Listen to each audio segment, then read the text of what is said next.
जय ज्योतिबा जय भीम. समता, स्वातंत्र्य, बंधुता आणि शिक्षणाच्या मूल्यांची प्रेरणा देणाऱ्या महात्मा ज्योतिबा फुले आणि महामानव डॉक्टर बाबासाहेब आंबेडकर यांच्या कार्यांच्या स्मृतींनी भारावलेल्या या मंगल प्रसंगी आपले सर्वांचे सहर्ष स्वागत आहे. महात्मा ज्योतिबा फुले व डॉक्टर बाबासाहेब आंबेडकर यांची जयंती म्हणजे त्यांच्या विचारांच्या उजळणीने प्रेरित होऊन नवकृतींचे संकल्प करण्याची वेळ असते. महात्मा ज्योतिबा फुले व डॉक्टर बाबासाहेब आंबेडकर यांच्या विचारांचा जागर घडवण्यासाठी आज आयोजक डॉक्टर बाबासाहेब आंबेडकर अध्यासन पुण्यश्लोक अहिल्यादेवी होळकर सोलापूर विद्यापीठ यांनी सदर राज्यस्तरीय परिसंवादाचे आयोजन योजले आहे. आजच्या राज्यस्तरीय परिसंवादात आपण महात्मा ज्योतिबा फुले आणि डॉक्टर बाबासाहेब आंबेडकर यांच्या विचारांचा विकासात्मक प्रवाह जो शेती आणि शिक्षण या दोन महत्त्वाच्या घटकांभोवती केंद्रित आहे त्या प्रवाहाची सखोल माहिती जाणकारांकडून जाणून घेणार आहोत. सदरच्या राज्यस्तरीय परिसंवादाच्या उद्घाटनाच्या कार्यक्रमाप्रसंगी विचार मंचावरती आपल्या समवेत आहेत कार्यक्रमाचे सन्माननीय अध्यक्ष प्राध्यापक डॉक्टर लक्ष्मीकांत दामा, प्रकुलगुरू पुण्यश्लोक अहिल्यादेवी होळकर सोलापूर विद्यापीठ सोलापूर. आपल्याला लाभलेले उद्घाटक ज्येष्ठ विचारवंत सन्माननीय श्री किशोर बेडगिहाळजी यांचं देखील मी मनस्वी स्वागत करते. सन्माननीय श्री राजाभाऊ सरवदे, अध्यक्ष डॉक्टर बाबासाहेब आंबेडकर अध्यासन पुण्यश्लोक अहिल्यादेवी होळकर सोलापूर विद्यापीठ. माननीय डॉक्टर अतुल लकडे, प्रभारी कुलसचिव पुण्यश्लोक अहिल्यादेवी होळकर सोलापूर विद्यापीठ सोलापूर. आणि माननीय प्राध्यापक डॉक्टर गौतम कांबळे, समन्वयक डॉक्टर बाबासाहेब आंबेडकर अध्यासन पुण्यश्लोक अहिल्यादेवी होळकर सोलापूर विद्यापीठ सोलापूर. मंचावरील सर्व मान्यवरांचे मी इथे पुनश्च सहृदय स्वागत करते. सांस्कृतिक एकतेचे प्रतीक असलेल्या महाराष्ट्र गीताने आणि विद्यापीठाच्या गौरव गीताने कार्यक्रमाची सुमधुर अशी सुरुवात आपण करूया. सर्वांनी या दोन्ही गीतांच्या सन्मानार्थ उभे राहावे. मी मंचावरील मान्यवरांना विनंती करते की त्यांनी प्रतिमांना पुष्पार्पण करावे. बाबासाहेब आंबेडकर यांनी शेतकऱ्यांच्या कल्याणासाठी, शैक्षणिक क्षेत्रात परिवर्तन घडवून आणण्यासाठी तसेच समाजातील दुर्बल वर्गासाठी त्यांचे जीवन समर्पित केले. त्यांनी शेतकऱ्यांना अधिक सक्षम बनवण्यावर आणि शिक्षणाचे दरवाजे सर्वांसाठी खुले करण्यावर सदैव भर दिला. त्यांच्या क्रांतिकारी कार्यामुळे आजही समाजातील अनेक क्षेत्रे, अनेकांचे जीवन समृद्ध आहेत. या तिन्ही महनीय व्यक्तिमत्वांना, त्यांच्या कार्याला वंदन करून आजच्या कार्यक्रमाची सुरुवात आपण करतोय.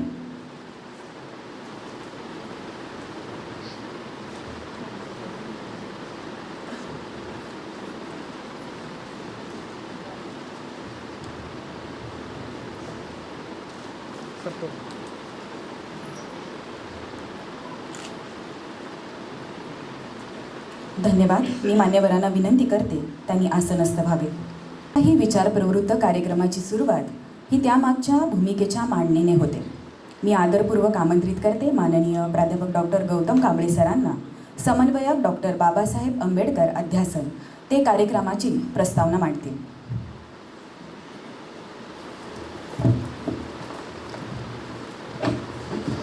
सर्वांना नमस्कार.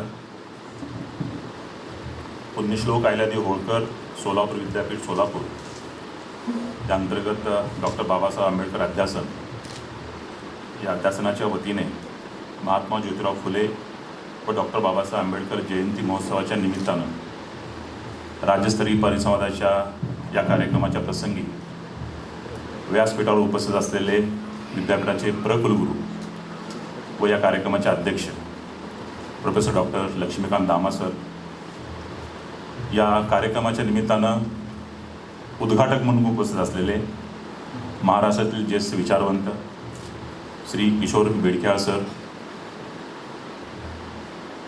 विद्यापीठाचे प्रभारी कुलसचिव अतुल लटके सर, डॉक्टर बाबासाहेब आंबेडकर अध्यासनाचे अध्यक्ष व विद्यापीठाच्या सिनेट व व्यवस्थापन परिषदेचे सदस्य माननीय राजाभाऊ सरवदे, या सभागृहामध्ये उपस्थित असलेले राज्यपाल नियुक्त व्यवस्थापन परिषदेचे सदस्य चिलवन सर, विविध संविधानिक अधिकारी, या कार्यक्रमाच्या प्रसंगी ज्यांचं आपण विशेष सत्राच्या निमित्तानं भाषण ऐकणार आहोत ते छत्रपती संभाजीनगरहून आलेले डॉक्टर उमेश बागाडे सर, या विद्यापीठातील संविधानिक अधिकारी, विद्यार्थी, विद्यार्थिनी, मित्रमैत्रिणी. खरं म्हणजे सर्वप्रथम मी आपल्याला महात्मा फुले व डॉक्टर बाबासाहेब आंबेडकरांची जयंती येऊ घालते, त्यानिमित्तानं सर्वांना शुभेच्छा देतो. खरं म्हणजे डॉक्टर बाबासाहेब आंबेडकर अध्यासनाच्या आणि जे 2-3 अध्यासनं ज्या विद्यापीठामध्ये तयार झाली, त्याच्यामध्ये छत्रपती संभाजी महाराज अध्यासन, अण्णाभाऊ साठे अध्यासन, डॉक्टर बाबासाहेब आंबेडकर अध्यासन, अशा प्रकारच्या अध्यासनं या विद्यापीठामध्ये सुरू व्हावी या प्रकारचा आग्रह काही सिनेट सदस्यांनी धरला होता. त्याच्यामध्ये माननीय राजाभाऊ सरवदे हे अग्रेसर होते. आणि मागील काही वर्षी, मला वाटतं मागील वर्षी अशा प्रकारचे हे तिन्ही अध्यासनं जे आहेत हे विद्यापीठाच्या निधीतून सुरू करण्यासंबंधीची मान्यता आपल्या विद्यापीठाचे सन्माननीय कुलगुरू प्रकाश महानवर सरांनी दिली.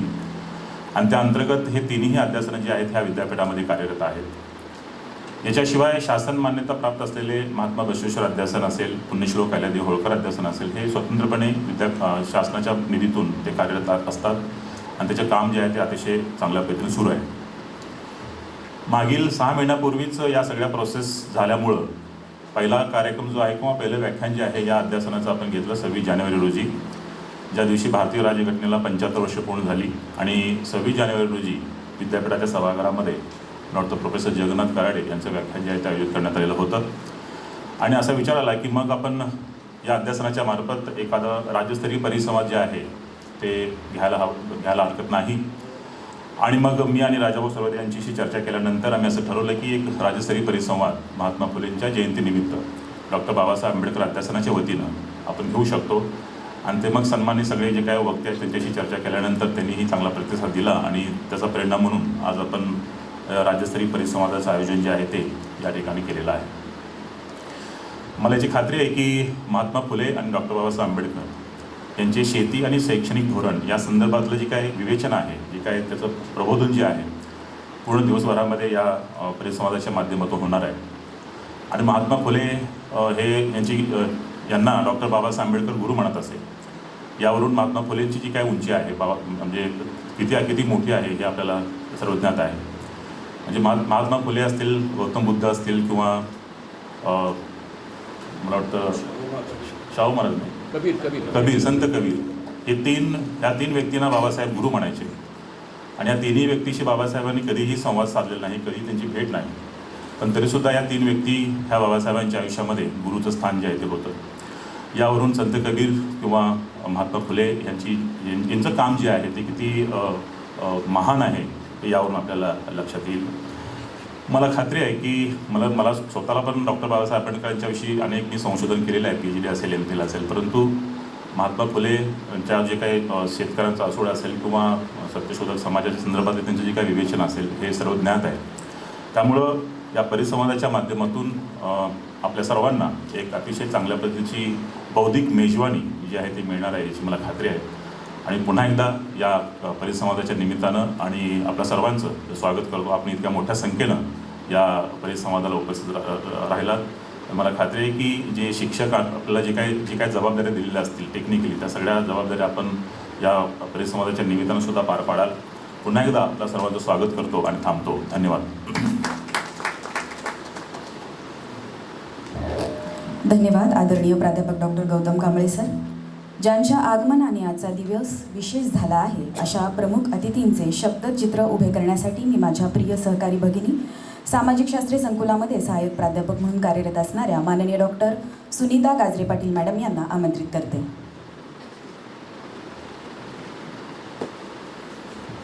नमस्कार. पुण्यश्लोक अहिल्यादेवी होळकर सोलापूर विद्यापीठ सोलापूर डॉक्टर बाबासाहेब आंबेडकर अध्यासन केंद्रामार्फत आज डॉक्टर बाबासाहेब आंबेडकर आणि महात्मा ज्योतिराव फुले यांच्या जयंतीनिमित्त राज्यस्तरीय परिसंवादाचे आयोजन केलेले आहे. या परिसंवादासाठी जे आपल्याला उद्घाटक म्हणून लाभलेले आहेत ते आदरणीय माननीय श्री किशोर सीताराम बेडकिहाळ सर यांचा थोडक्यात परिचय करून देण्यासाठी मी आपल्यासमोर उभी आहे. माननीय श्री किशोर सीताराम बेडकिहाळ हे महाराष्ट्रातील एक प्रतिभावंत विचारवंत असून समकालीन आंतरविद्याशाखीय क्षेत्रामध्ये किशोर बेडकिहाळ यांचा व्यासंग नवसंशोधक व अकादमिक संशोधकांना नेहमीच दिशादर्शक करणार आहे. मुळात विज्ञान शाखेचे पदवीधर असणारे बेडकिहाळ सामाजिक शास्त्रातील अनेक विषयांचे अतिशय सूक्ष्म जाणकार आहेत. त्यांनी सातारा येथील Yashwantrao Chavan institute of science व लाल बहादूर शास्त्री महाविद्यालय मधून गणित विषयाचे पदवीचे शिक्षण पूर्ण केले. ते विमा कामगार संघटनाचे सक्रिय सदस्य व पदाधिकारी देखील म्हणूनही त्यांनी काम पाहिले. त्याचबरोबर सरांनी LIC employees credit cooperative society लिमिटेडचे संचालक, व्हाईस चेअरमन आणि चेअरमन म्हणूनही काम पाहिले. सरांनी सातारा येथे 1992 साली आंबेडकर अकादमीची स्थापना केली आणि आंबेडकर अकादमीच्या माध्यमातून संपूर्ण महाराष्ट्र आणि भारतातील विचारवंतांना वैचारिक आणि सर्जनशील विचार आणि साहित्य निर्मिती करण्यासाठी विचारमंच तयार केले. या आंबेडकर अकादमीच्या माध्यमातून त्यांनी 15 विचारवेध संमेलनाचे आयोजन केले. तसेच ते समाजवादी प्रबोधिनी, श्रमिक प्रतिष्ठान या संस्थांशी संबंधित आहेत. सन 1989 ते 2004 पर्यंत त्यांनी प्रबोधन पत्रिका या त्रैमासिकाचे संपादक म्हणून काम पाहिले आहे. सध्या ते नवभारत या त्रैमासिकाचे संपादक मंडळाचे सदस्य म्हणून कार्यरत आहेत. त्याचबरोबर 2008 मध्ये शिवाजी विद्यापीठाचा नेहरू अभ्यास केंद्रात अभ्यागत म्हणून काम केलेले आहे. विविध विषयावर त्यांनी 4 पुस्तके लिहिलेली असून 13 पुस्तकांचे संपादन त्यांनी आजपर्यंत केलेले आहे. अनेक ग्रंथांना त्यांनी प्रस्तावना दिलेली आहे. त्यामध्ये प्रामुख्याने राष्ट्रीय स्वयंसेवक संघ एक मागोवा, एकात्मता, यज्ञ, अर्थ आणि अनर्थ पुस्तिका, पंडित नेहरू आणि सेक्युलरिझम ही पुस्तके व आजचा महाराष्ट्र, भारतीय राजकीय व्यवस्था, धर्म आणि राजकारण, बदलता महाराष्ट्र, डॉक्टर ND पाटील यांचे व्यक्तित्व आणि कर्तृत्व, जिहाद, गुलाल, सारीपाट असे निवडक लेख, वेद, नेहरू विचार विश्वाचा असे अनेक ग्रंथ त्यांनी संपादित केलेले आहेत. याचबरोबर त्यांनी ND पाटील यांच्या लघुपटाचे दिग्दर्शनही केलेले आहे. त्यांनी समाजवादी युवक दल, समता आंदोलन सक्रिय सहभाग घेतलेला होता. पुणे विद्यापीठ, शिवाजी विद्यापीठ, अहिल्यादेवी होळकर सोलापूर विद्यापीठ व उत्तर महाराष्ट्र विद्यापीठाच्या अनेक चर्चाक्षेत्रात आजपर्यंत त्यांनी मोठ्या प्रमाणात सहभाग नोंदवलेला आहे. अनेक प्रशिक्षण शिबिरामध्ये प्राध्यापकत्व विद्यार्थ्यांना वेळोवेळी मार्गदर्शन केलेले आहे व ते करीत असतात. सतत त्यांचं कार्य हे चालू आहे. वसंत व्याख्यानमाला पुणे, छत्रपती शाहू व्याख्यानमाला कोल्हापूर, कॉम्रेड आणि पानसरे व्याख्यानमाला कोल्हापूर, सांगली आणि वर्धा येथील व्याख्यानमालेच्या अनेक विषयावर वैविध्यपूर्ण आजपर्यंत अशी अनेक व्याख्याने त्यांची झालेली आहेत. दक्षिण महाराष्ट्र साहित्य सभा कोल्हापूर यांचे सूर्यवंशी पुरस्कार, राजश्री शाहू ग्रंथ पुरस्कार, राम आमटे प्रबोधन पुरस्कार, अभिनंदन संस्था सातारा पुरस्कार, गुणवंता कामगार प्रतिष्ठान सातारा यांचा जीवन गौरव पुरस्कार, महाराष्ट्र साहित्य परिषद पुणे यांचा श्री भीमराव कुलकर्णी कार्यकर्ता पुरस्कार व महाराष्ट्र फाउंडेशनचा पुरस्कार असे अनेक पुरस्कारांचे मानकरी सर आजपर्यंत ठरलेले आहेत. फलटण येथे झालेल्या 10वे यशवंतराव चव्हाण साहित्य संमेलनाच्या अध्यक्षस्थान त्यांनी भूषवलेले असून चतुरस्त्र व्यक्तिमत्व असलेले बेडकिहाळ सर समकालीन समाजातील बहुविध ज्वलंत प्रश्नावर वेळोवेळी आपली भूमिका मांडण्याबरोबरच वेळप्रसंगी परिवर्तनाच्या चळवळीत स्वतःला झुकून दिल्याचे दिसून येते. अलीकडेच त्यांनी विठ्ठलराव विखे पाटील जीवन गौरव पुरस्कार देखील त्यांना मिळालेला आहे. अश्वमेध वाचनालय साताराचे सर्वोत्कृष्ट वाचक सन्मान पुरस्कार त्यांना मिळालेला आहे. तसेच नुकतेच हिंगणगाव येथे झालेल्या दक्षिण महाराष्ट्र साहित्य संमेलनाच्या अध्यक्ष म्हणून देखील त्यांनी काम पाहिलेले आहे. असे बहुआयामी व्यक्तिमत्व आज आपल्याला उद्घाटक म्हणून लाभलेले आहे. सरांचं मी इथे मनपूर्वक स्वागत करते आणि यापुढील सूत्रे माझे सहकारी प्राध्यापक तेजस्विनी मॅडम यांच्याकडे सोपवते. धन्यवाद.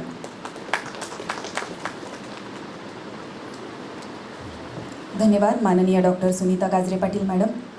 कृतज्ञतेचे प्रतिसंवेदन म्हणजे आदर सत्कार होय. विचार मंचावरती उपस्थित मान्यवरांचे आपण स्वागत करीत आदर सत्काराची भावना व्यक्त करणार आहोत.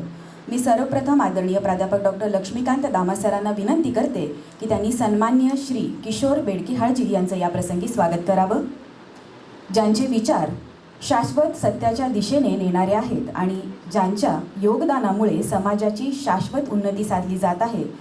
असे ज्येष्ठ विचारवंत, सामाजिक परिवर्तनाच्या चळवळीतील एक महत्त्वपूर्ण प्रतिभावंत व्यक्तिमत्व म्हणजे सन्मान्य श्री किशोर बेडकिहाळजी. ते आपल्याला आज उद्घाटक म्हणून लाभलेले आहेत. त्यांचं स्वागत करताना आम्हाला अतीव आनंद होत आहे. यानंतर मी आदरणीय श्री राजाभाऊ सरवदे सरांना विनंती करते की त्यांनी आजच्या कार्यक्रमाचे अध्यक्ष आदरणीय प्राध्यापक डॉक्टर लक्ष्मीकांत दामा सरांचं या प्रसंगी स्वागत करावं. सर्वसमावेशक कार्यशैली आणि सकारात्मक विचारधारा हेच विद्यापीठाच्या सर्वांगीण विकासाचे गमक जाणून जे मार्गक्रमण करीत आहेत असे प्रकुलगुरू आदरणीय प्राध्यापक डॉक्टर लक्ष्मीकांत दामा सर यांचं या प्रसंगी मनस्वी स्वागत. यानंतर आदरणीय प्राध्यापक डॉक्टर गौतम कांबळे सरांना मी विनंती करते की त्यांनी सन्माननीय श्री राजाभाऊ सरवदेजी यांचं या प्रसंगी स्वागत करावं. समाजातील लोकांना एकत्र आणण्याच्या उद्देशाने अखंड काम करणारे, लोकहिताचे रक्षण करणारे लोकनेते आदरणीय श्री राजाभाऊ सरवदेजी यांचं देखील आजच्या कार्यक्रमाप्रसंगी मनस्वी स्वागत.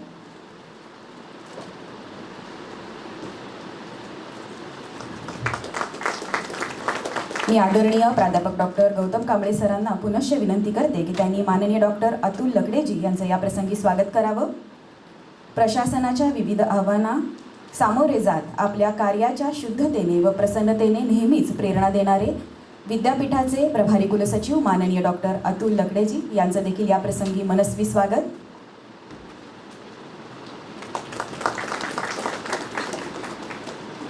धन्यवाद. मी मान्यवरांना विनंती करते आपण स्थानपन्न व्हावं. अनुभवांच्या प्रकाशाने उपस्थितांना प्रेरित करण्यासाठी आमंत्रित करते डॉक्टर बाबासाहेब आंबेडकर अध्यासनाचे अध्यक्ष सन्माननीय श्री राजाभाऊ सरवदेजी यांना. सर्वांना जय भीम. भारतरत्न डॉक्टर बाबासाहेब आंबेडकर यांच्या 134व्या जयंतीनिमित्त आणि डॉक्टर बाबासाहेब आंबेडकरांचे गुरु क्रांतीसूर्य महात्मा ज्योतिराव फुले यांच्या 197व्या जयंतीच्या सर्वप्रथम आपणा सर्वांना हार्दिक शुभेच्छा. डॉक्टर बाबासाहेब आंबेडकर अध्यासन केंद्राच्या माध्यमातून आज महात्मा फुले यांच्या 197व्या आणि आंबेडकरांच्या 134व्या जयंतीच्या निमित्ताने डॉक्टर बाबासाहेब आंबेडकर अध्यासन केंद्राच्या माध्यमातून आज हा कार्यक्रम या ठिकाणी आयोजित करण्यात आला. या कार्यक्रमाचे सन्माननीय अध्यक्ष पुण्यश्लोक अहिल्यादेवी होळकर, सोलापूर विद्यापीठाचे कुलगुरू प्राध्यापक डॉक्टर लक्ष्मीकांत दामासर, या कार्यक्रमाचे प्रमुख उद्घाटक माननीय किशोर बेडगे सर, ज्यांच्या माध्यमातून या कार्यक्रमाचं या ठिकाणी नियोजन केलं, ते डॉक्टर बाबासाहेब आंबेडकर अध्यासन केंद्राचे समन्वयक प्राध्यापक डॉक्टर गौतम कांबळे, प्रभारी कुलसचिव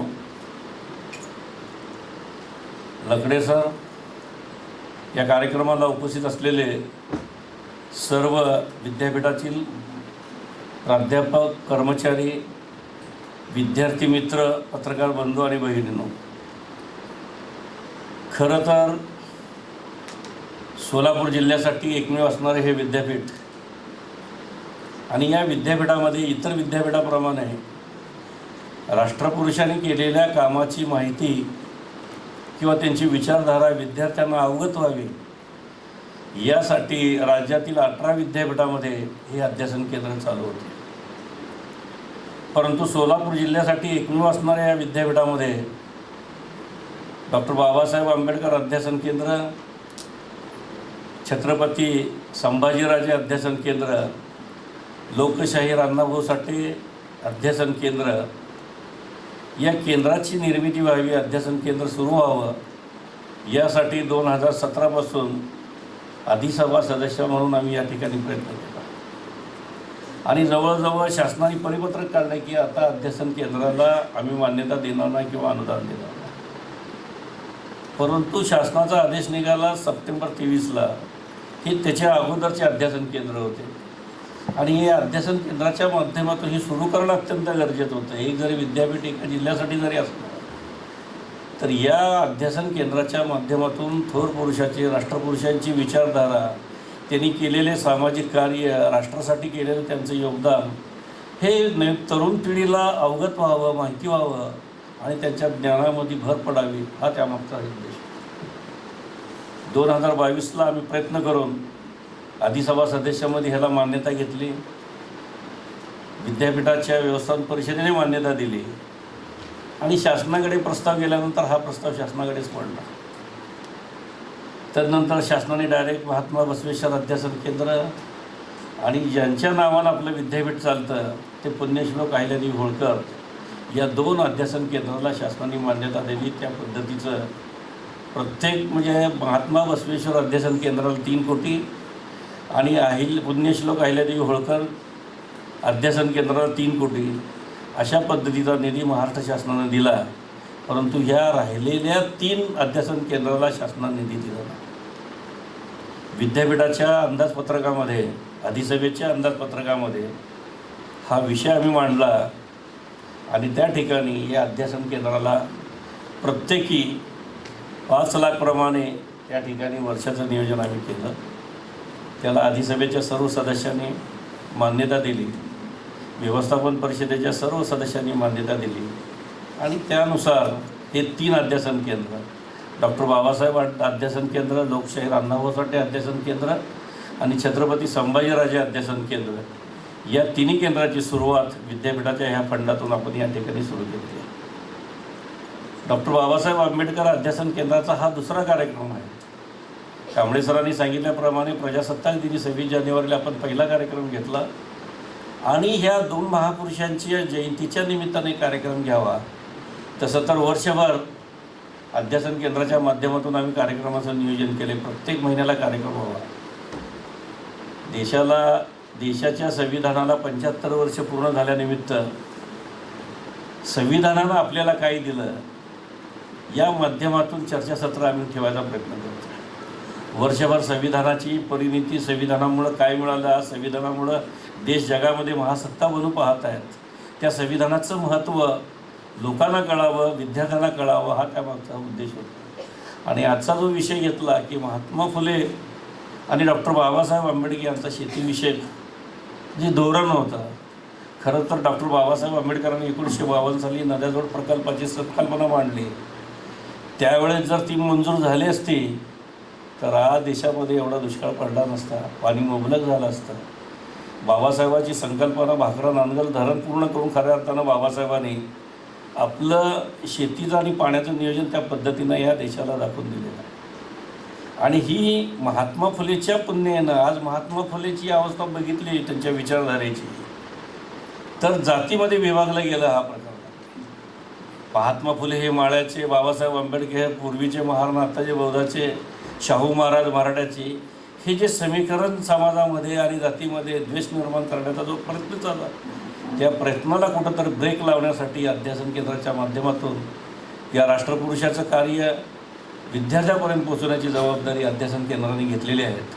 वर्षभरामध्ये जे वार्षिक नियोजन आम्ही केलेलं आहे, वार्षिक शिक्षण असेल, प्रशिक्षण असेल, हे अभ्यासक्रम असतील, या विषयावरचे संशोधन असेल, उपक्रम असेल, लेखन आणि प्रकाशन, या 5 माध्यमातून खऱ्या अर्थानं या अध्यासन केंद्राच्या माध्यमातून डॉक्टर बाबासाहेब आंबेडकर यांचं अध्यासन केंद्र चांगल्या पद्धतीनं या विद्यापीठामध्ये काम करील आणि त्याचा फायदा आपल्या जिल्ह्यातील जे विद्यार्थी घेत आहेत त्यांना होईल, हा आशावाद या निमित्ताने व्यक्त करतो. अधिक न बोलता या अध्यासन केंद्राच्या माध्यमातून सुरू झालेल्या कार्यक्रमाला आपण सर्वजण उपस्थित राहिला त्याबद्दल मी अध्यासन केंद्राच्या अध्यक्ष या नात्यानं आपलं सर्वांचं स्वागत करतो आहे आणि अध्यक्षाला विनंती करीन यापुढील कार्यक्रमाची सूत्र त्यांनी घ्यावी. निश्चितच मला आनंद आहे की या 2 राष्ट्रपुरुषांनी, महात्मा फुले असतील, डॉक्टर बाबासाहेब आंबेडकर असतील किंवा छत्रपती शाहू महाराज असतील, ही विचारधारा खऱ्या अर्थाने तरुण पिढीला पुढे घेऊन जाण्यासाठी आणि पुरोगामी महाराष्ट्र बनवण्यासाठी याचा निश्चित वापर होईल, हा आशावाद या निमित्ताने व्यक्त करतो. धन्यवाद. जय भीम.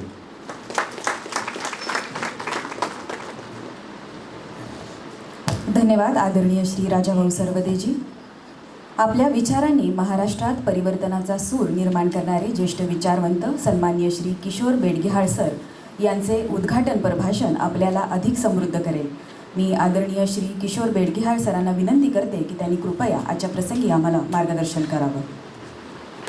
पुण्यश्लोक अहिल्यादेवी होळकर सोलापूर विद्यापीठ आणि डॉक्टर बाबासाहेब आंबेडकर अध्यासन यांच्या विद्यमाने आजचा हा परिसंवाद होता.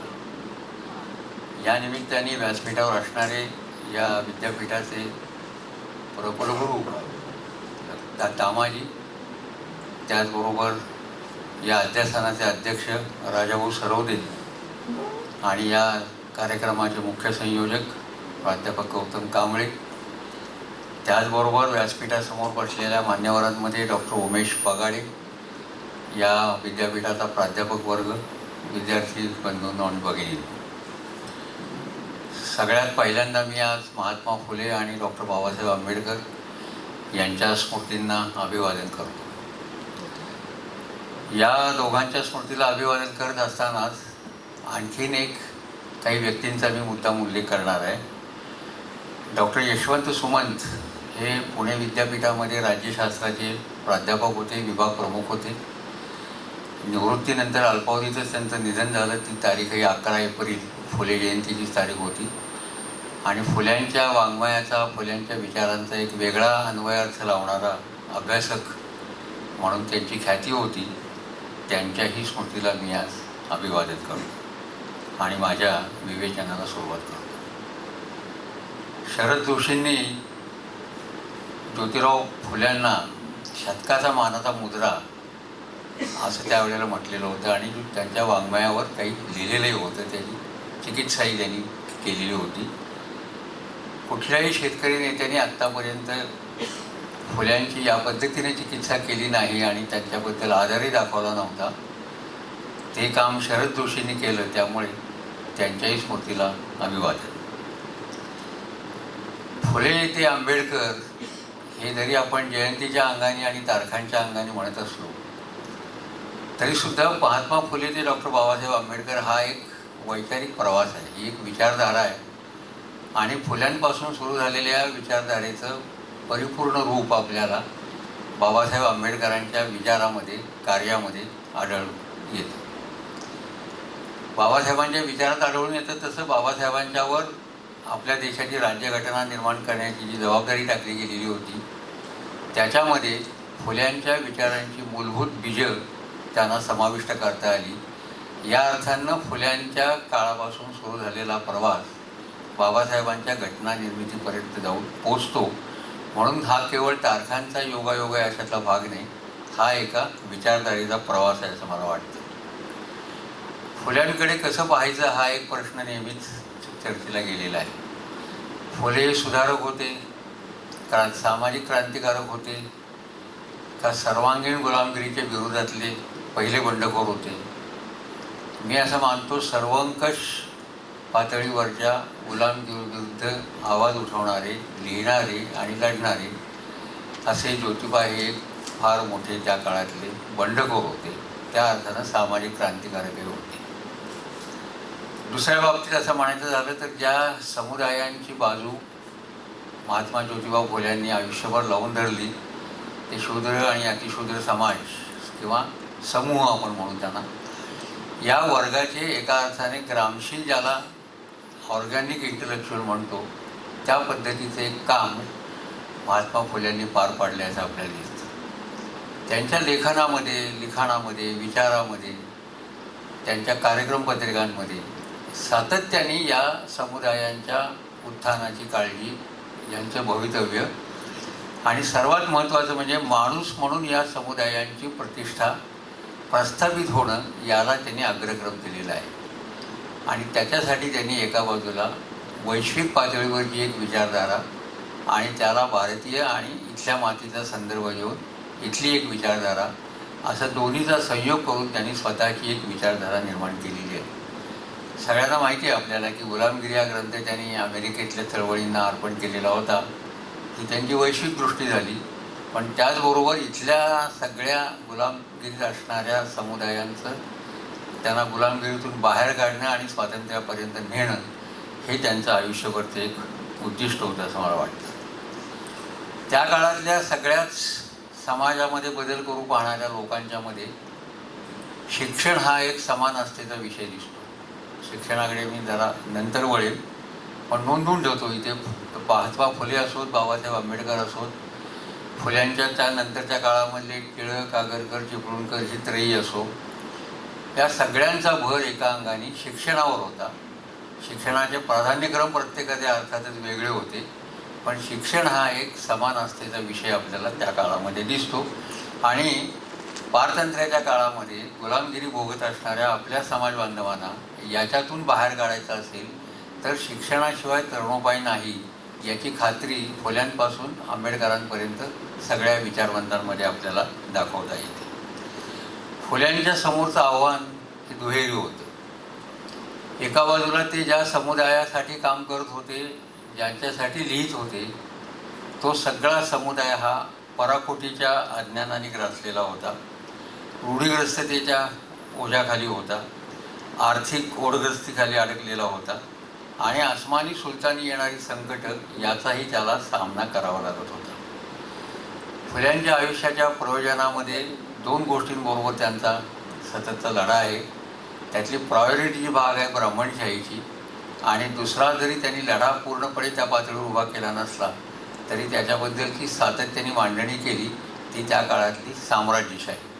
फुल्यांच्या विचारामध्ये ब्राह्मणशाही आणि साम्राज्यशाही या दोन्हीचं संबंध आपल्याला रास्त वर्णन दाखवता येतं. फुल्यांच्या समोर जो समाज आहे त्याच्याकडे पाहण्याची त्यांची एक पुन्हा वेगळी दृष्टी आहे. फुले ज्या वेळेला शूद्र अतिशूद्र असा उल्लेख करतात आणि कित्येकदा त्यांच्या लेखनामध्ये ब्राह्मणेतर असाही शब्द येतो, याचा अर्थ ब्राह्मण वगळता उरलेले सगळे समुदाय हे त्यांनी शूद्र अतिशूद्र या संकल्पनेमध्ये समाविष्ट केलेले आहे. त्याला एक धर्मशास्त्रीय कारणही आहे. ब्राह्मणांच्या नंतर उरलेल्या सगळ्या ब्राह्मणेतर समुदायांमध्ये संस्कारांचा लोप झाल्यामुळे त्या सगळ्यांना धर्मशास्त्रदृष्ट्या शूद्र ठरवण्यात आलेलं आहे. कोल्हापूरच्या छत्रपती शाहू महाराजांनी या संदर्भात केलेला लढा वेदोक्ताच्या प्रकरणामध्ये आपल्या सगळ्यांना माहीत असेल, त्यांना देखील शूद्र ठरवण्यात आलेलं होतं.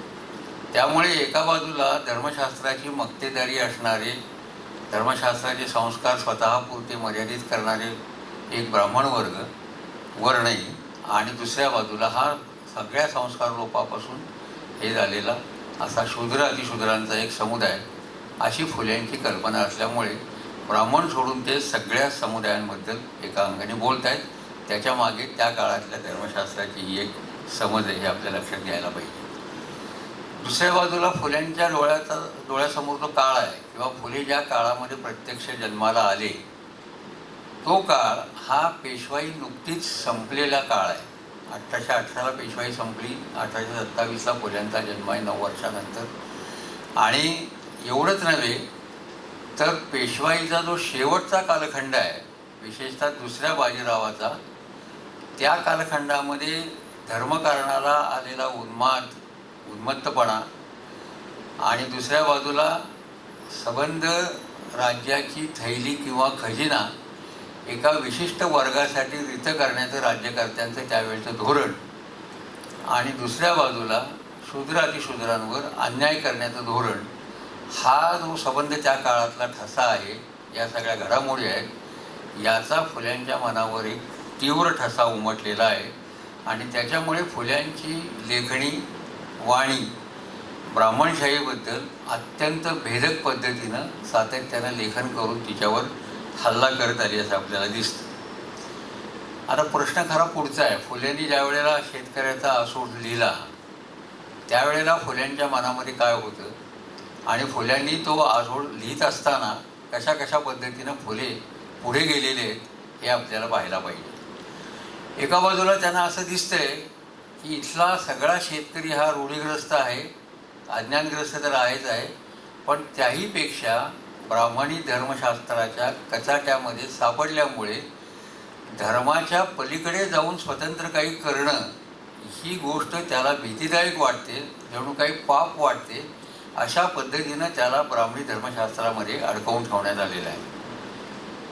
फुल्यांचं मला जाणवलेलं सगळ्यात महत्त्वाचं वैशिष्ट्य हे आहे की हा असा पहिला बंडखोर आहे की जो आपल्या समाज बांधवांना, विशेषतः शूद्रातिशूद्र समाजाला, तुमच्याबद्दल या धर्मशास्त्राने कोणत्या कल्पना केलेल्या आहेत, तुमच्याबद्दल हे धर्मशास्त्र काय काय सांगतं, आणि तुमच्याबद्दल या धर्मशास्त्राने कोणती प्रतिमा उभी केलेली आहे, हे पहिल्यांदा समजावून सांगणारा हा विचारवंत आहे.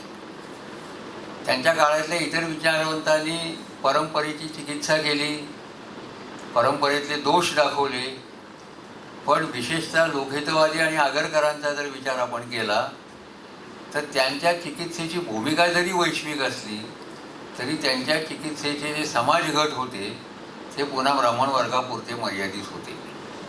या वर्गांना, ब्राह्मण वर्गाला विशेषतः आपण कुठे चुकतोय, आपले दोष कोणते आहेत हे दाखवण्यामध्ये फुले म्हणतो लोखितवादींचा आणि आगरकरांचा वेळ सगळ्यात जास्त गेला.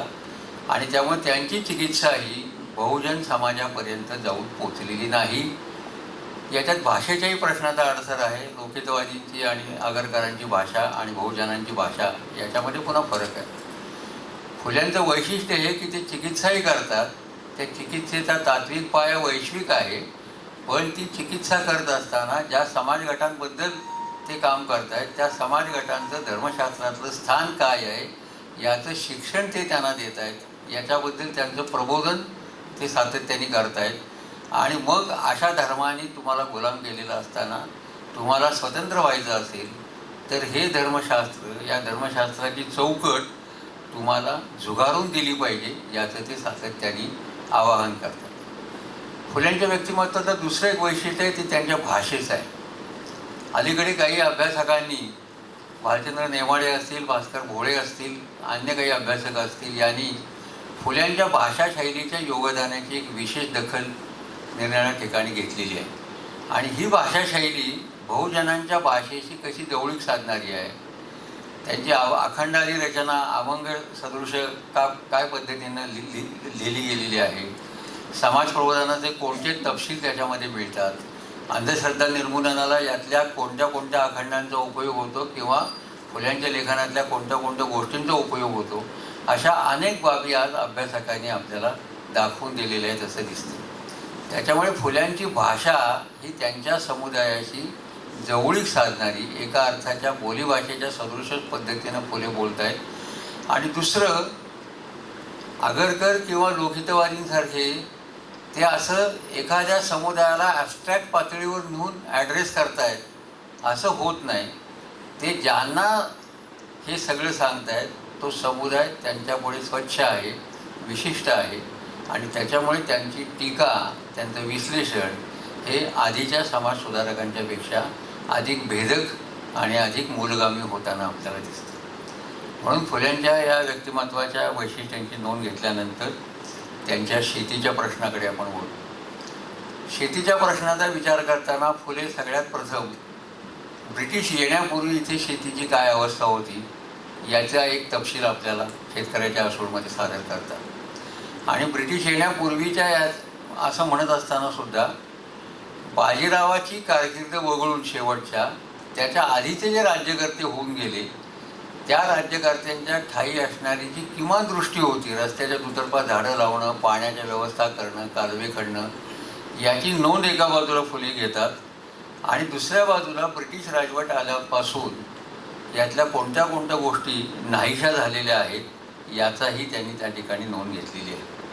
आता ही नोंद घेताना त्यांना हे कळतं आहे की ब्रिटिश आल्यापासून कालव्यांवरचा खर्च कमी झालेला आहे, पाणी पुरवठा अनियमित झालेला आहे. या सगळ्याचा तपशील त्यांनी शेतकऱ्याच्या आसूडमध्ये आपल्यापुढे मांडलेला आपल्याला दिसतो.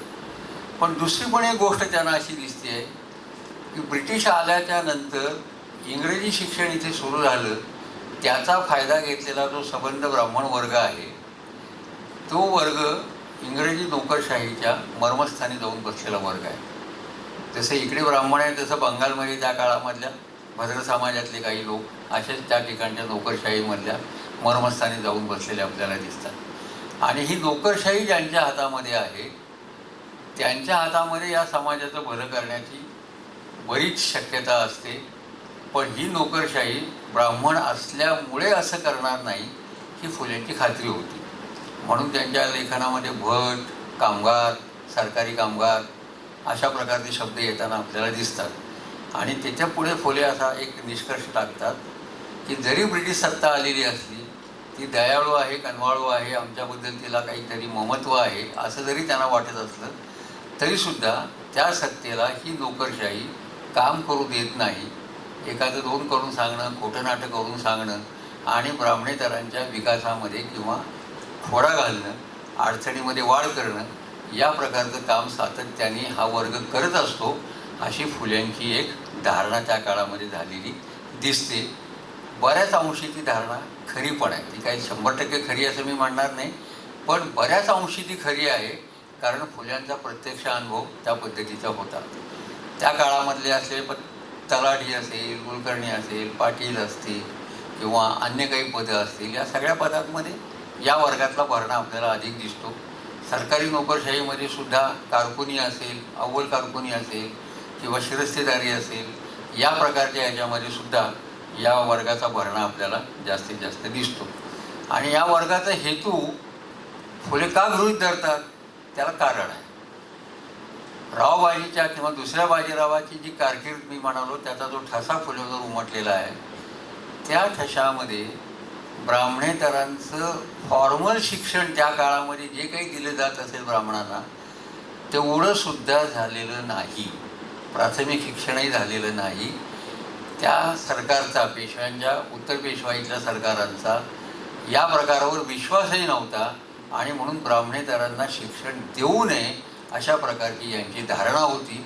त्याच्यामुळे फुल्यांची पक्की खात्री पटलेली आहे की हा वर्ग ब्राह्मणेतरांना शिकवू देणार नाही आणि त्यांच्या शिक्षणामध्ये शक्य तितक्या पातळीवर अडथळे निर्माण करेल, आज या पद्धतीनं फुले स्वतःचा विचार करतात. आणि त्याला त्या काळामध्ये काही उदाहरण नाही आहे. म्हणजे असं काही नाही की फुले हवेमध्ये बोलतात. हंटर आयोगाच्या ह्याच्यामध्ये महादेव मोरेश्वर कुंट्यांसारख्या यांनी जी साक्ष दिलेली आहे किंवा निवेदन दिलेलं आहे, ते ब्राह्मणेतरांना शिक्षण देऊ नये या प्रकारचंच आहे त्या ह्याच्यामध्ये. म्हणजे किंवा त्यावेळेचे वाशी आपटे हे फर्ग्युसनचे जे प्रिन्सिपल होते, त्यांची जी साक्ष आहे ती सुद्धा या प्रकारचीच आहे. म्हणजे सामाजिक जीवनाच्या सर्वोच्च क्षेत्रामध्ये असणारी यासारख्या ज्या व्यक्ती आहेत, यांनासुद्धा ब्राह्मणेतरांच्या शिक्षणाबद्दल फारशी आस्था नव्हती, हे लक्षात घ्यायला पाहिजे.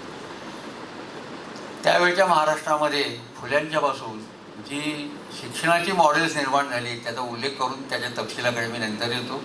त्यात त्यांचं ज्योतिबांचं स्वतःचं एक मॉडेल आहे, फुल्यांचं मॉडेल आहे, की जे प्राथमिक शिक्षणापासून सुरुवात करतं आणि नंतर माध्यमिक शिक्षणाकडे वळतं. दुसरं मॉडेल आहे फुल्यांच्याच काळामध्ये शाहू महाराजांचं आहे, जे शाळा काढण्याच्या ऐवजी वसतिगृहांच्या मार्फत सोयी करून शिक्षणाला प्रोत्साहन देतं आणि बहुजन समाजाला शिक्षणाची दारं खुली करतं. तिसरं मॉडेल टिळक आगरकरांचं आहे, चिपळूणकरांचं आहे.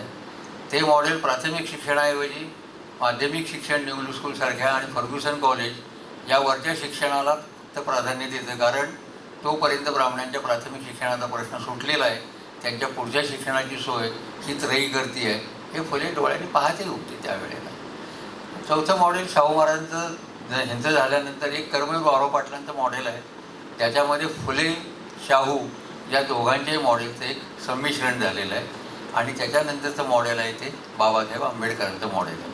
आंबेडकरांचं मॉडेल उभं राहीपर्यंत म्हणजे 1945 सालापर्यंत जवळपास प्राथमिक शिक्षणाचा बराचसा प्रश्न मुंबई इलाख्यामध्ये मार्गी लागलेला दिसतो. म्हणून आंबेडकरांनी सुद्धा पुढे आपल्याला माध्यमिक शिक्षणाच्या ऐवजी महाविद्यालयीन शिक्षणाकडे लक्ष केंद्रित केल्याचं दिसतं. ही सगळी मॉडेल्स आहेत त्या अंगाने.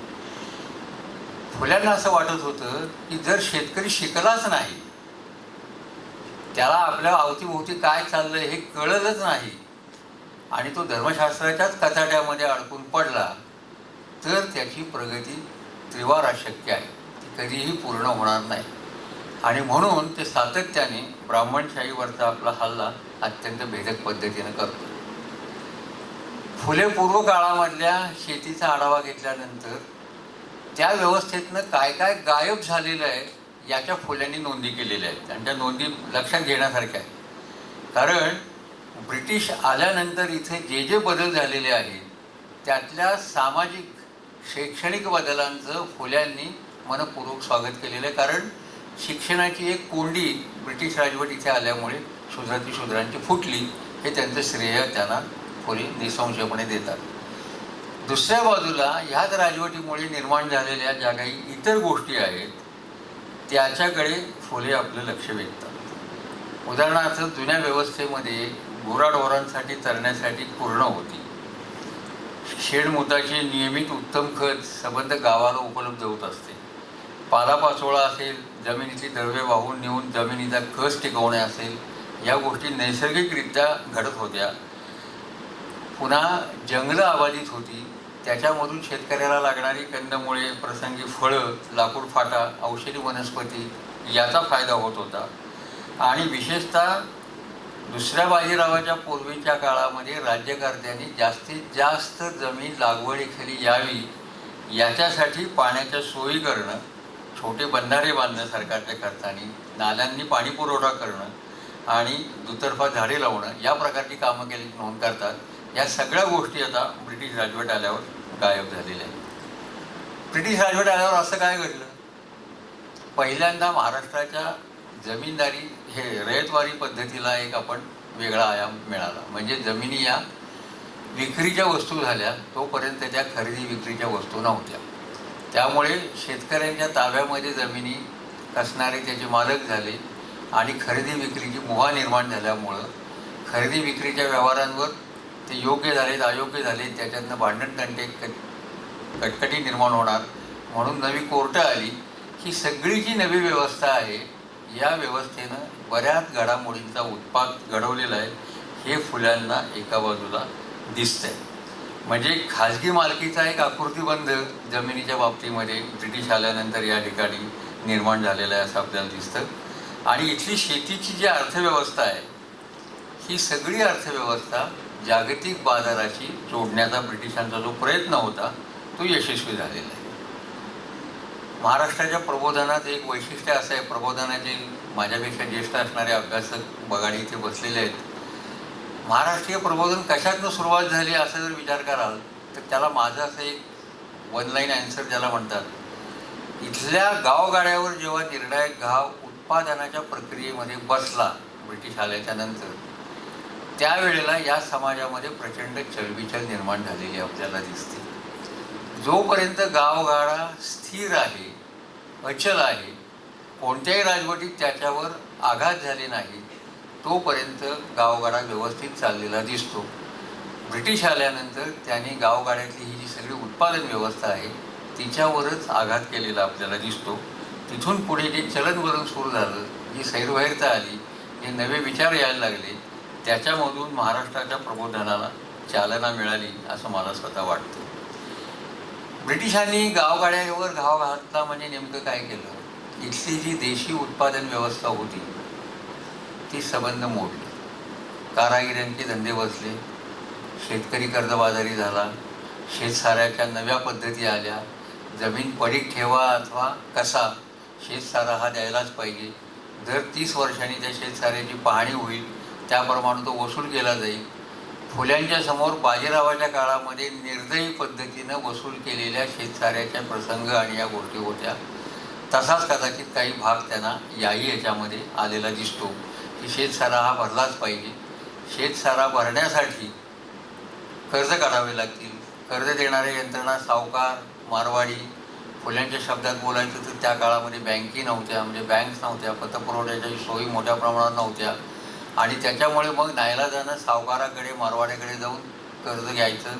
जमिनीचे घाणवट व्यवहार व्हायला लागले, कज्जे दलाल्या व्हायला लागल्या, जमिनी हस्तांतरित व्हायला लागल्या आणि त्या कोणाकडे हस्तांतरित व्हायला लागल्या तर जमीन न कसणाऱ्या वर्गांकडे पैशाच्या आधारावर त्या हस्तांतरित व्हायला लागला। हा एक मोठा बदल ब्रिटिश आल्यानंतर जमिनीच्या व्यवहारामध्ये इथे झाला। पण ही व्यवस्था ब्रिटिशांनी मोडली तर मोडली, याच्यामध्ये कारागिरांचे धंदे बसले। कापूस आणि ताग यासारख्या नगदी पिकांवर ब्रिटिशांनी भर दिला, कारण त्याची त्यांना निर्यात इंग्लंडमध्ये करणं आवश्यक होतं, त्यांच्या धोरणाचा भाग म्हणून। ब्रिटिशांचं जे एकंदर साम्राज्यवादी धोरण होतं त्या धोरणामधून भारतातला सगळा कच्चा माल हळूहळू परदेशी न्यायचा आणि तोच पक्का माल म्हणून पुन्हा भारतात आणायचा। एकेकाळी चांगली निर्यात करणारा देश, व्यवस्थित कापड, ताग किंवा इतर गोष्टी, कारागिरीच्या इतर वस्तू यांचं उत्पादन करणारा देश, हा कारागीर संपले, त्यांचे धंदे बसले, शेतकरी कर्जबाजारी झाला, विणकरांचे धंदे बसले आणि याचा सगळा परिणाम शेतीवर व्हायला लागला आणि शेती ही तोट्यात जायला लागली। शेती तोट्यात जायला लागल्याच्या नंतर शेतीचं हस्तांतरण होणं स्वाभाविक होतं। इतके सगळे परिणाम एका ब्रिटिश साम्राज्यशाहीच्या धोरणाने त्यावेळी केलेले दिसते। हे केलं ते केलं, जुनी अर्थव्यवस्था मोडली किंवा जुनी व्यवस्था इंग्रजांनी मोडल्याच्या नंतर त्या ठिकाणी नवी औद्योगिक व्यवस्था उभी केली नाही, हे बघण्यासारखं आहे। त्यांनी कारखाने काढले नाहीत, या देशाच्या औद्योगिकरणाचा विचार केला नाही, औद्योगिकरण करणाऱ्या इथल्या स्थानिक शक्तींना त्यांनी प्रोत्साहन दिलेलं नाही, हे एका बाजूला त्यांनी सातत्याने करत आलं. इथे जी आधुनिकता ब्रिटिशांच्या मार्फत वसाहत काळामध्ये आली ती अत्यंत तोडकी मोडकी स्वरूपाची आधुनिकता होती. शिक्षण आणि इतर बाबतीमध्ये तिकडचे सगळे आधुनिक विचार इथं आले. इथल्या पहिल्या पिढीला त्याचे फायदे मिळाले. फुल्यांनी सुद्धा जेरमी बेंथान आणि या सगळ्याचा अभ्यास केलेला आपल्याला त्यांच्या वाङ्मयामध्ये दिसतो. पण हे झालं शिक्षणाच्या बाबतीमध्ये. उद्योगधंदे आणि शेती याच्या बाबतीमध्ये ब्रिटिशांनी कोणतीही नवी व्यवस्था, शेतसाऱ्याची व्यवस्था सोडता, आणि ती सुद्धा क्रूर पद्धतीने इथे निर्माण केलेली होती, हे सोडता नवी व्यवस्था त्यांनी उभी केली नाही.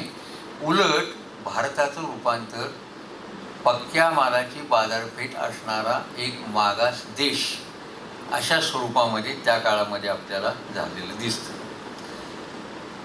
ब्रिटिशांच्यामुळे आणि या धोरणामुळे नाना प्रकारचा माल आपल्याला बाजारपेठेमध्ये आलेला दिसतो किंवा येताना त्या काळामध्ये दिसतो. कारागीर, बलुतेदारी, व्यावसायिक हे सगळं जाऊन नगदी पिकांची चलती निर्माण झालेली दिसते. आणि दुसऱ्या बाजूला खेड्याकडून शहराकडे स्थलांतर होण्याचा एक प्रवास त्याच काळामध्ये आपल्याला सुरू झालेला दिसतो. कारण शहरामध्ये नवीन नवीन बांधकामं, सार्वजनिक बांधकामं, नवीन कंत्राटं याच्यामधून नव्या रोजगाराला कुठे कुठे शक्यता होत्या त्या शोधण्यासाठी देशोधडीला लागलेला शेतकरी जमिनी आपल्या तशाच जवळच्या माणसांकडे ठेवून मुलाबाळांना घेऊन मजुरीसाठी इतरत्र जाताना दिसतात. त्याचं वर्णन फुल्यांनी त्यांच्या शेतकऱ्याच्या असूडमध्ये केलेलं आपल्याला दिसतं. दुसरं फुल्यांच्या लक्षात काय आलेलं होतं की जी काही तूट येते ब्रिटिशांना इथला सगळा खर्च चालवण्यामध्ये, त्या तुटीचं खापर ब्रिटिशांच्या पद्धतीनं शेतकऱ्यांच्या माथी फुटलेलं आहे. ती सगळी शेतकऱ्यांच्या माथ्यावर बसलेली. आणि म्हणून फुल्यांच्या याच्यामध्ये दोन गोष्टी तुम्हाला विशेष उल्लेखाने दिसतील की इथले जे युरोपियन कामगार आहेत म्हणजे ब्रिटिश नोकरशाही यांच्या पेन्शन आणि पगाराचा खर्चही भारताच्याच ह्याच्यातून होतो. आणि त्यांना मदतीत असणारे इथले जे देशी भट कामगार आहेत, सरकारी कामगार आहेत, त्यांनासुद्धा चांगले पगार आणि पेन्शनी नंतरच्या काळामध्ये मिळतात. आणि या सगळ्याचा खर्च पुन्हा या शेतकऱ्याच्या डोक्यावर बसतो. अशी एकंदर फुल्यांच्या शेतीविषयक एक सगळी मांडणी आपल्याला दिसते. आणि त्याच्यामुळे फुले अशी नोंद करतात की इथल्या ग्रामीण सामुदायिक जीवनाचा सगळा पोत ब्रिटिश राजवट आल्यानंतर साम्राज्यशाहीच्या ह्याच्यामधून हा एका बाजूला उद्ध्वस्त झालेला आहे. एक स्वयंपूर्ण अर्थव्यवस्था मोडलेली आहे. सामाजिकतेचे जे जुने बंध होते शेतकऱ्यांमधले संबंध ते बिघडलेले आहेत. आणि शेतकरी नावाचा घटक हा अधांतरी झालेला आहे.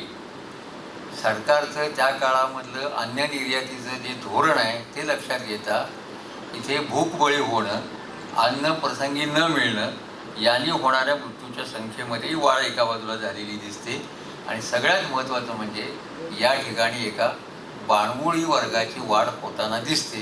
तो बाणबोळी वर्ग एका बाजूला नोकरशाहीमधले फायदे उपटतो, राजकारणातलेही फायदे उपटतो आणि सगळीकडेच त्या होणाऱ्या शोषणाच्या चक्रामध्ये तो सहभागी असतो. आता इथे पेशवाईचा ठसा मागासपासून मी दोनदा तीनदा उल्लेख केला असेल. तो ठसा ज्योतिरावांच्या मनावर पक्का बसल्याच्यामुळे ज्या वेळेला ते साम्राज्यशाही आणि ब्राह्मणशाही या पद्धतीने विचार करतात त्या वेळेला त्यांचा प्रायोरिटीचा हल्ला हा ब्राह्मणशाहीवर असतो. आणि ब्राह्मणशाही या सगळ्याच्या कारणमीमांसेच्या केंद्रस्थानी त्यांनी ठेवलेलं आहे.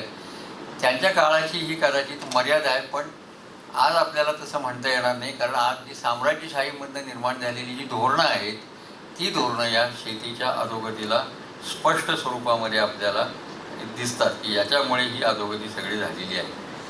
दुसरं, साम्राज्यशाही आणि कष्टकरी शेतकरी यांच्यातल्या आंतरविरोधाकडे या नादामध्ये थोडंसं त्यांचं दुर्लक्ष झालेलं आपल्याला दिसतं.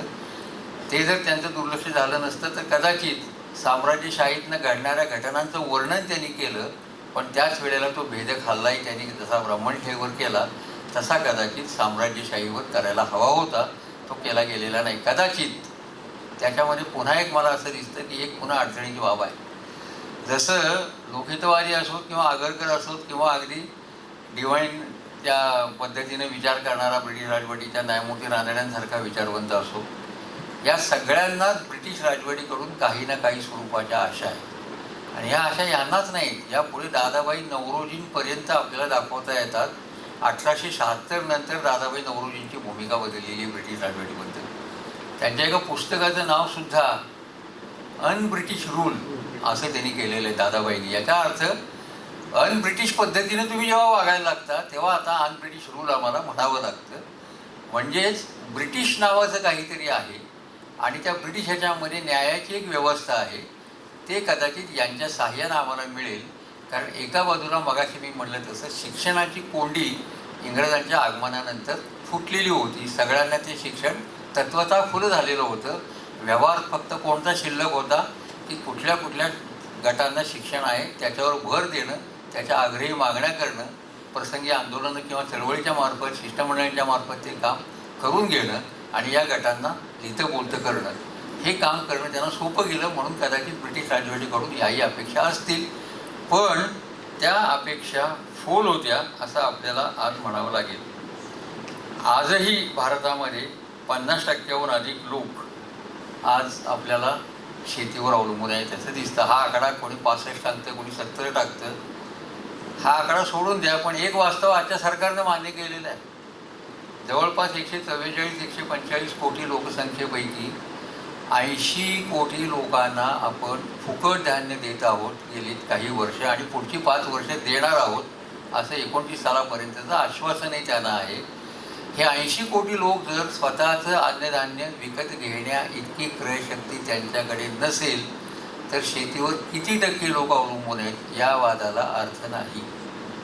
कारण ही आकडेवारी सरळ बोलते आणि शासनाची आकडेवारी, म्हणजे त्यात काय आपण आपल्या मनातलं सांगतो याच्यातलं काही वाद नाही. 80% लोकांना, 80 कोटी लोकांना आपण जर धान्य या पद्धतीने देणार असू तर त्यांची क्रयशक्ती वाढवणारी अर्थव्यवस्था आपण केव्हा अस्तित्वात आणणार असा एक दुसरा प्रश्न या निमित्ताने उपस्थित होतो. म्हणजे फुल्यांचाच विचार जर पुढे न्यायचा म्हणला तर यातल्या अनेक गोष्टींना हे करायला लागेल.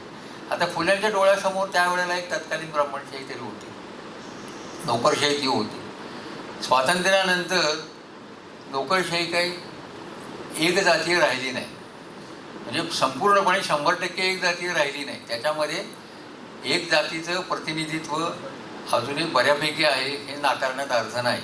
सगळ्याच क्षेत्रामध्ये आहे, त्यात नोकरशाहीतही आहे. नोकरशाही असो, न्यायालय असो, इतर क्षेत्र असो, वैद्यकीय क्षेत्र असो, ही सगळी क्षेत्र तुम्ही लक्षात घेतली तरी त्याच्यात हा वर्चस्व आजही आहे, नाही असं नाही, माध्यमं घ्या.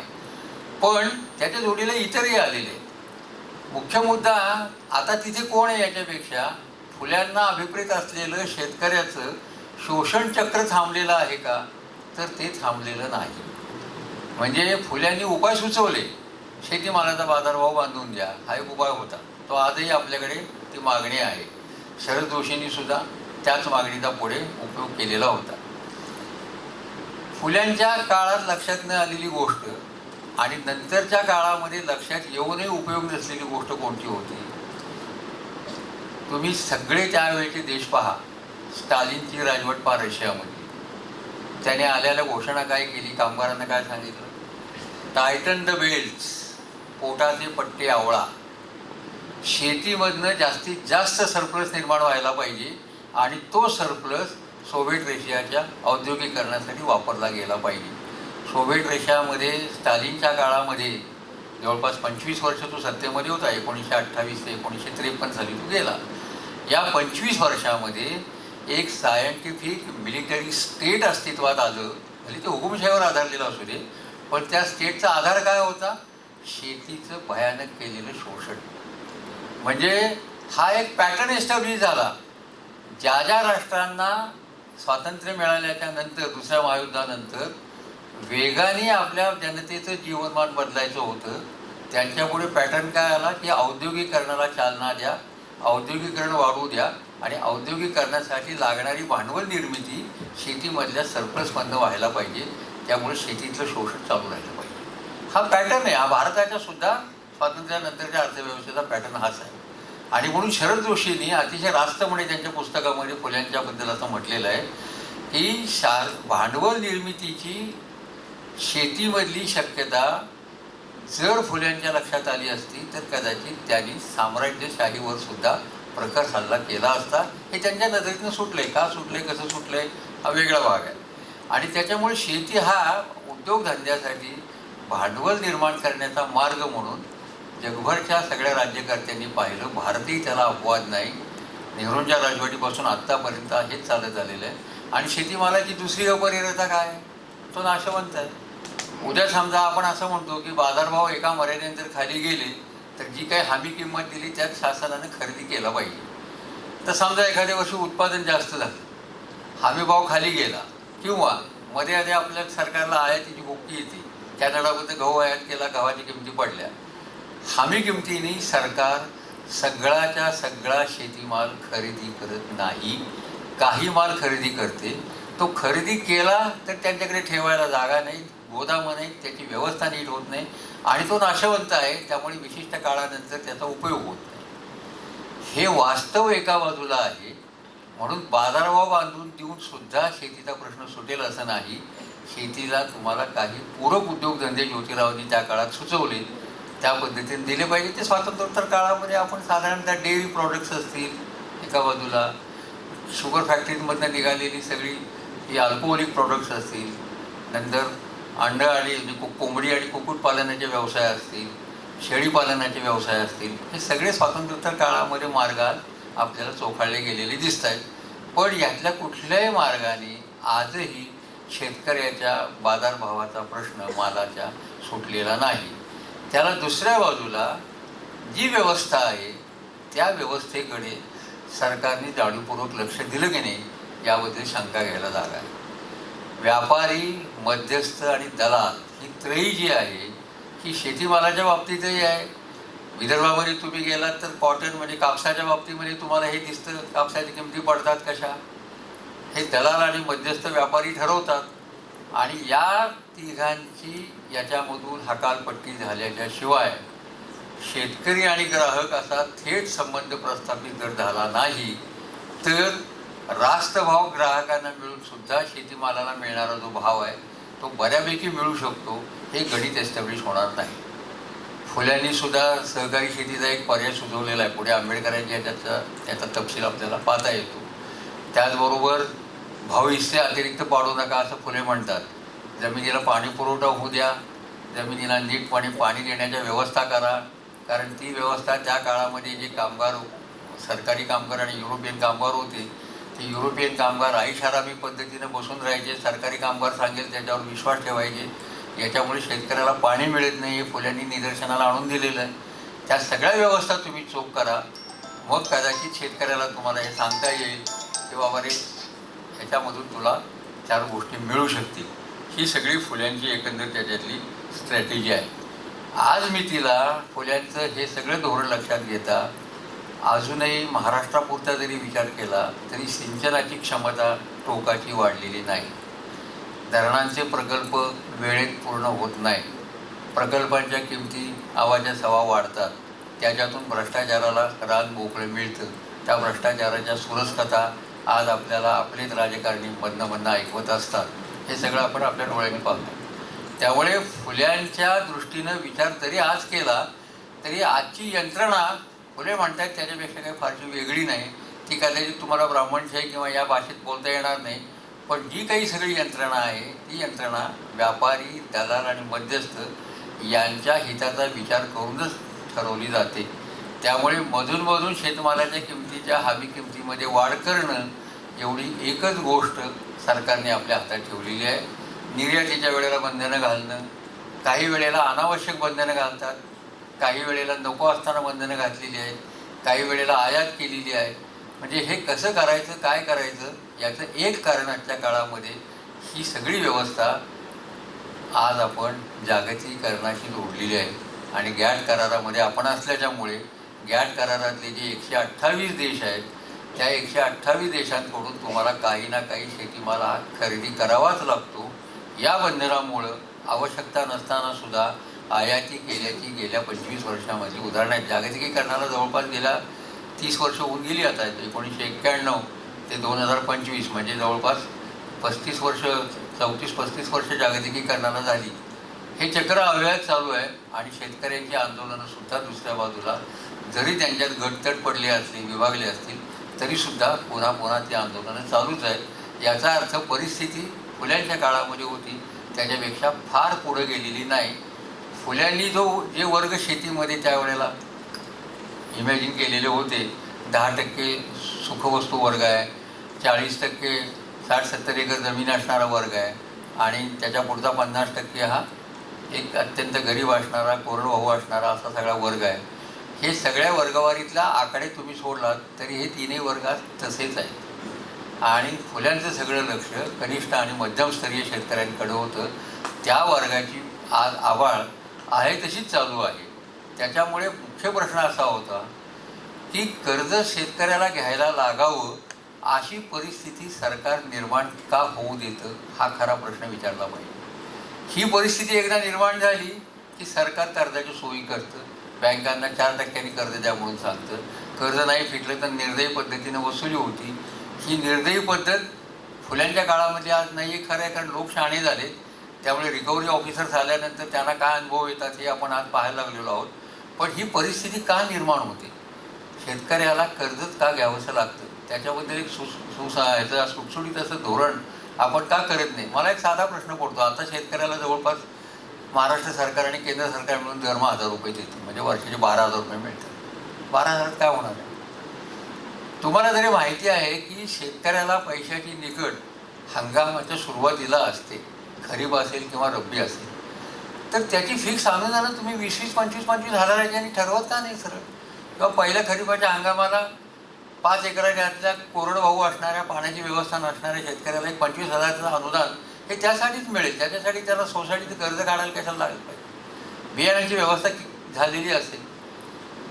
दुसऱ्या बाजूला हे सरकार औद्योगिकरणाच्या नावाखाली जास्तीत जास्त जमिनी काढून घेणं आणि शेतीखालच्या जमिनी कमी करणं हे एक नकळत धोरण राबवते.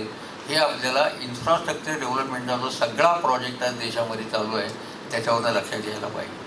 महामार्ग 8 पदरी 6 पदरी या पद्धतीने करणं, तो इतक्या लांबीचा असेल, तुम्ही इतक्या वेळात लवकर घरी जाल, घरी जाऊन काय करणार कोणालाच माहिती, पण तुम्ही जाल घरी हे खरं. हे कशासाठी हा प्रश्न कोणी विचारलेला नाही. अर्थशास्त्रज्ञ काही विचारतात, सरसकट हा प्रश्न विचारला गेलेला नाही. हे जे सगळं चाललेलं आहे, हे जी सगळी अर्थव्यवस्था आहे आजची, ही या पद्धतीनं शेतकऱ्याला नीट जगू देणार नाही. त्याला जिवंत ठेवेल पण चैन करू देणार नाही. चैन करणारा शेतकऱ्यांच्यातला वर्ग आहे तो वरचा आहे, तो थोडा आहे. पण फुले ज्या वर्गाबद्दल बोलत आहेत त्या वर्गाची दुखणी शेतमालाच्या बाजारपेठेपासून ते सामाजिक प्रतिष्ठेपर्यंत जवळपास तशीच आहे.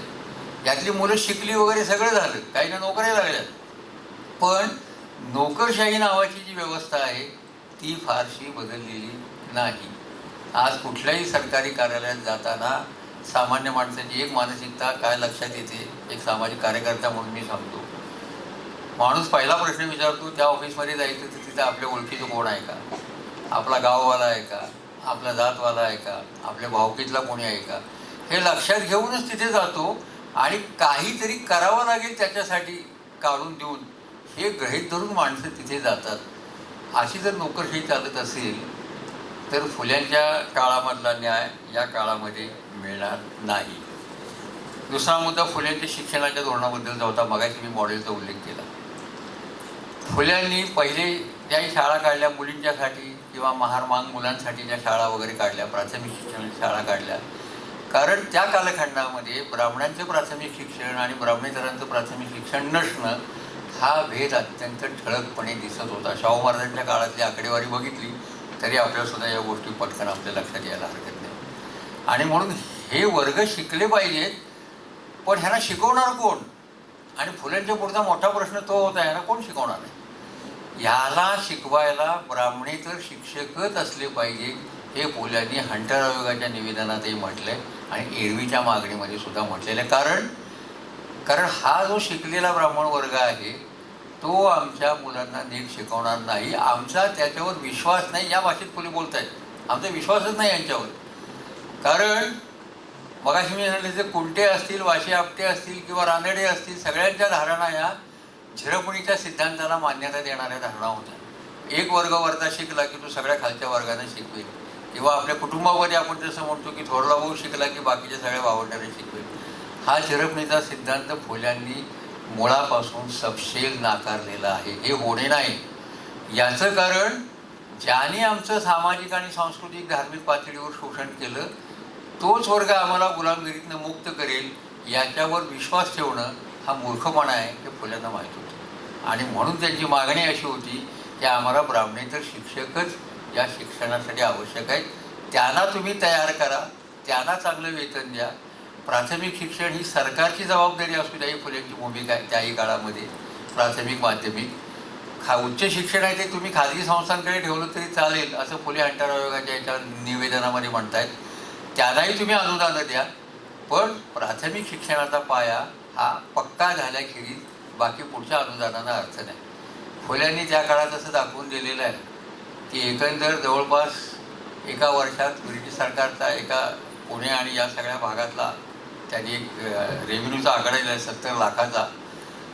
त्याच्यापैकी 16 लाख रुपयेसुद्धा शिक्षणावर खर्च झालेले नाहीत. म्हणजे आता 70 लाखातले 16 लाख असं जर हिशोब केला तर जवळपास 7 दुनी 14 20% वर रक्कम खर्च झाली ब्रिटिश काळामध्ये. दुर्दैव असं की स्वातंत्र्योत्तर भारतामध्ये शिक्षणावर होणारा खर्च 6% इतका कधीही झालेला नाही. 4% सुद्धा कसाबसा काही काळामध्ये झालेला दिसतो, कसाबसा पोचलेला दिसतो. म्हणजे शिक्षणतज्ञ जेवढ्या खर्चाची अपेक्षा करतायत GDP मधनं येणाऱ्या तेवढा खर्च शिक्षण व्यवस्थेवर आजही होत नाही, प्राथमिक शिक्षणावरही होत नाही. उलट पक्षी फुल्यांचा जोर ज्या प्राथमिक शाळांवर होता त्या गावागावाच्या प्राथमिक शाळा पटसंख्येच्या अभावी आज बंद होताना दिसत आहेत आणि त्याचं हस्तांतरण CSR असणाऱ्या कंपन्यांकडे होताना आपल्याला सरळ सरळ दिसतंय. म्हणजे एका अर्थानं पुन्हा प्राथमिक शिक्षण ही सरकारची घटनात्मक जबाबदारी असताना सुद्धा दुसऱ्या बाजूला या प्रकारच्या व्यावहारिक धोरणांमुळे शिक्षण पुन्हा खाजगी कंपन्यांच्या ताब्यात जाण्याचा धोका आज एका प्रमाणात निर्माण झालेला आहे. म्हणून फुल्यांच्या सगळ्या या मॉडेलची आज ही एक आपल्याला गोष्ट अशी दिसते. दुसरं मॉडेल होतं शाहू महाराजांचं. ते वसतिगृहांच्या पातळीवरचं मॉडेल होतं. शाहू महाराजांनाही माहिती होतं की सगळे समाज एकाच वसतिगृहामध्ये राहून शिकण्याच्या मनस्थितीत त्या काळात नाही. ठीक आहे, तुम्ही वेगळ्या वसतिगृहात राहा, अभ्यास तोच करा, शिकल्यानंतर कदाचित तुम्हाला तुमच्या सगळ्या भेदाभेदाची जाणीव होऊन तुम्ही एकत्र याल. या अनुषंगानं महाराजांनी वसतिगृहांना प्राधान्य दिलं. पुढे भाऊराव पाटलांचं मॉडेल जे आलं त्या मॉडेलमध्ये त्यांनी हा अनोखा प्रयोग केला की प्राथमिक शाळा हे प्रमाण मानायचं, त्या शाळा उभ्या करायच्या, त्याची वसतिगृह उभी करायची, वसतिगृह संमिश्र असतील, वसतिगृहातली कामं सगळ्या मुलांना एकत्रित येऊन करायला लागतील, हे त्याच्यामध्ये कंपल्शन होतं. आणि त्याच्यातनं एक जाती निर्मूलनाचा वेगळा प्रयोग भाऊरावांच्या शाळामध्ये सुरू झाला. त्याचा अभिमानानं सांगण्यात एक उदाहरण म्हणजे मी रयतचा विद्यार्थी आहे, माझ्याबरोबर आलेले माझे मित्र दिनकर भिंबरे आहेत पत्रकार, ते रयतचे विद्यार्थी आहेत, ते तर लेबर स्कीममध्ये शिकलेले आहेत. वरळीच्या दंगलीच्या वेळेला काही मुलं त्या दंगलीमध्ये समाविष्ट झाली नाही. त्याचा अभ्यास केलेल्या एका शिक्षणतज्ञाने असं सांगितलं त्या मुलांना विचारल्यानंतर, ते म्हणाले या जाती दंगलीत आम्ही सहभागी होणार नाही कारण आम्ही रयत शिक्षण संस्थेमध्ये घडलेलो आहोत. हा भाऊरावांच्या प्रयोगाचं एक फळ होतं त्या काळामध्ये, हे लक्षात घ्या. हा संमिश्र प्रयोग होता आणि तो पुढे झाला. भाऊरावांनी 500पेक्षा जास्त व्हॉलंटरी स्कूल्स उभी केली आणि स्वातंत्र्य मिळाल्यानंतर ती सरकारला दिली आणि भाऊराव पुन्हा माध्यमिक शाळांच्या मागे लागले. हा पुढचा प्रयोग होता. आणि नंतर वसतिगृह आणि कॉलेजेस इथपर्यंत रयतचा व्याप आपल्याला गेलेला दिसतो. आणि रयतचा सगळा पेनिट्रेटिंग एरिया जो आहे त्या काळामधला तो ग्रामीण भागातला एरिया आहे, हे लक्षात घ्या. आश्चर्य वाटेल तुम्हाला, DE सोसायटीसारखी टिळक आगरकरांची संस्था, त्याचं एक मॉडेल म्हणून मी सांगितलं, ती प्राथमिक शिक्षणात नव्हती, ती आत्ता आली आहे. ते माध्यमिक शिक्षण पहिलं न्यूली स्कूल आलं पुण्यात, नंतर फर्ग्युसन कॉलेज आलं, पुढे त्यांची 4-5 कॉलेज झाली. पण आजही डेक्कन एज्युकेशन सोसायटीचं ग्रामीण भागामध्ये एकही शाळा किंवा महाविद्यालय नाही. हे लक्षात घेण्यासारखे तो सगळा प्रकल्प त्यांचा जो आहे तो एका वरच्या गटातल्या ह्याच्यासाठीचा होता. आणि पुढे मग आंबेडकरांना ज्या वेळेला 45 साली त्यांनी पहिलं महाविद्यालय काढलं, मिलिंद महाविद्यालय का काय ते, तिथंपर्यंत आल्यानंतर असं लक्षात आलं की आता प्राथमिक माध्यमिक शिक्षणाच्या सोयी किमान पक्षी मार्गी लागलेल्या आहेत. आता आपल्या समाजातली मुलं उच्च महाविद्यालयामध्ये जाऊन तिथे शिकली पाहिजे, या प्रकारच्या ह्याच्यावर मग पुढे आंबेडकरांनी भर दिला असं आपल्याला वाटतं.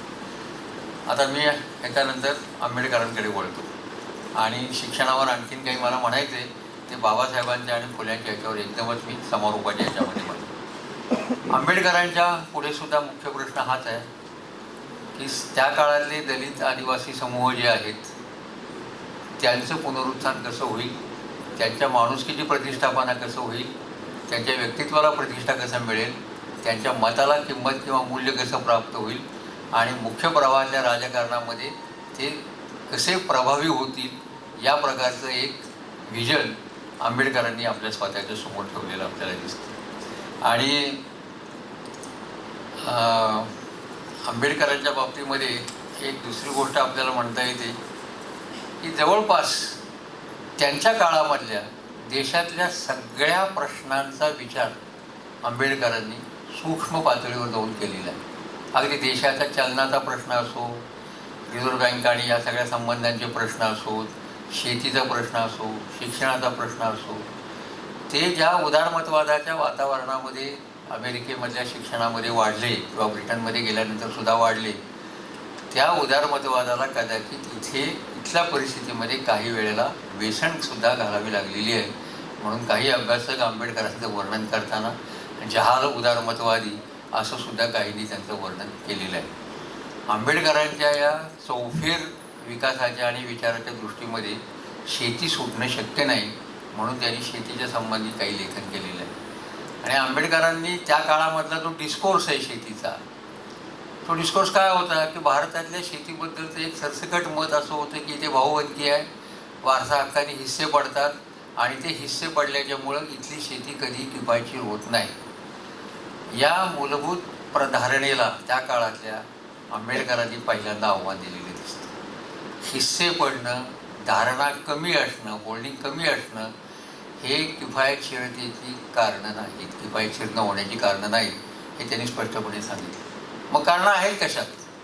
आणि तिथे आंबेडकरांना तो क्रक्स बरोबर सापडलेला होता की शेतीकडे भांडवल निर्मितीचं साधन म्हणून जर पाहिलं गेलं असतं तर कदाचित शेतीसाठीच्या सगळ्या सुविधा तुमचं होल्डिंग कितीही असो त्या तुम्हाला करता आल्या असत्या आणि त्या केल्या असत्या तर शेती किफायतशीर झाली असती. आणि त्याचा पहिला सिद्धांत म्हणून आंबेडकर असं म्हणतात, शेतीकडे उपभोग म्हणून पाहू नका, उत्पादनाचा भाग म्हणून पहा. हा आंबेडकरांचा पहिला सिद्धांत त्यांनी शेतीविषयक त्या याच्यामध्ये मांडला. लहान जमीन धारणा किंवा स्मॉल होल्डिंगचा विचार त्यांनी तपशिलांनी केलेला आहे. निरनिळ्या भागातला आकडेवारी पण त्यांच्या पुस्तकात त्यांनी दिली आहे. ते असं दाखवून देतात की स्मॉल होल्डिंग हे त्याचं कॉज नाही आहे. कॉज काय आहे? शेतीसाठी पुरेशा सुविधा उपलब्ध नसणं हे त्याचं मुख्य कारण आहे. आणि शेतीमध्ये भांडवल गुंतवणूक न केल्यामुळे शेती ही तुम्हाला किफायतशीर करता येत नाही. आंबेडकरांचं हे म्हणणं त्या काळामध्ये तंतोतंत खरं होतं, याच्याबद्दल वाद नाही. आज मला विचार करताना कदाचित याच्याबद्दल शंका घ्यावीशी वाटते. याचं एक कारण, आज जे हिस्से पडत आहेत ते इतके बारीक बारीक बारीक हिस्से आहेत की काहींच्याकडे अर्धा गुंठा जमीन कसण्यासाठी आहे, काहींच्याकडे पाव गुंठा जमीन कसण्यासाठी आहे. एक गुंठा असेल तरी पुष्कळ झालं म्हणू आपण, इतकी जमीन कसण्यासाठी आहे.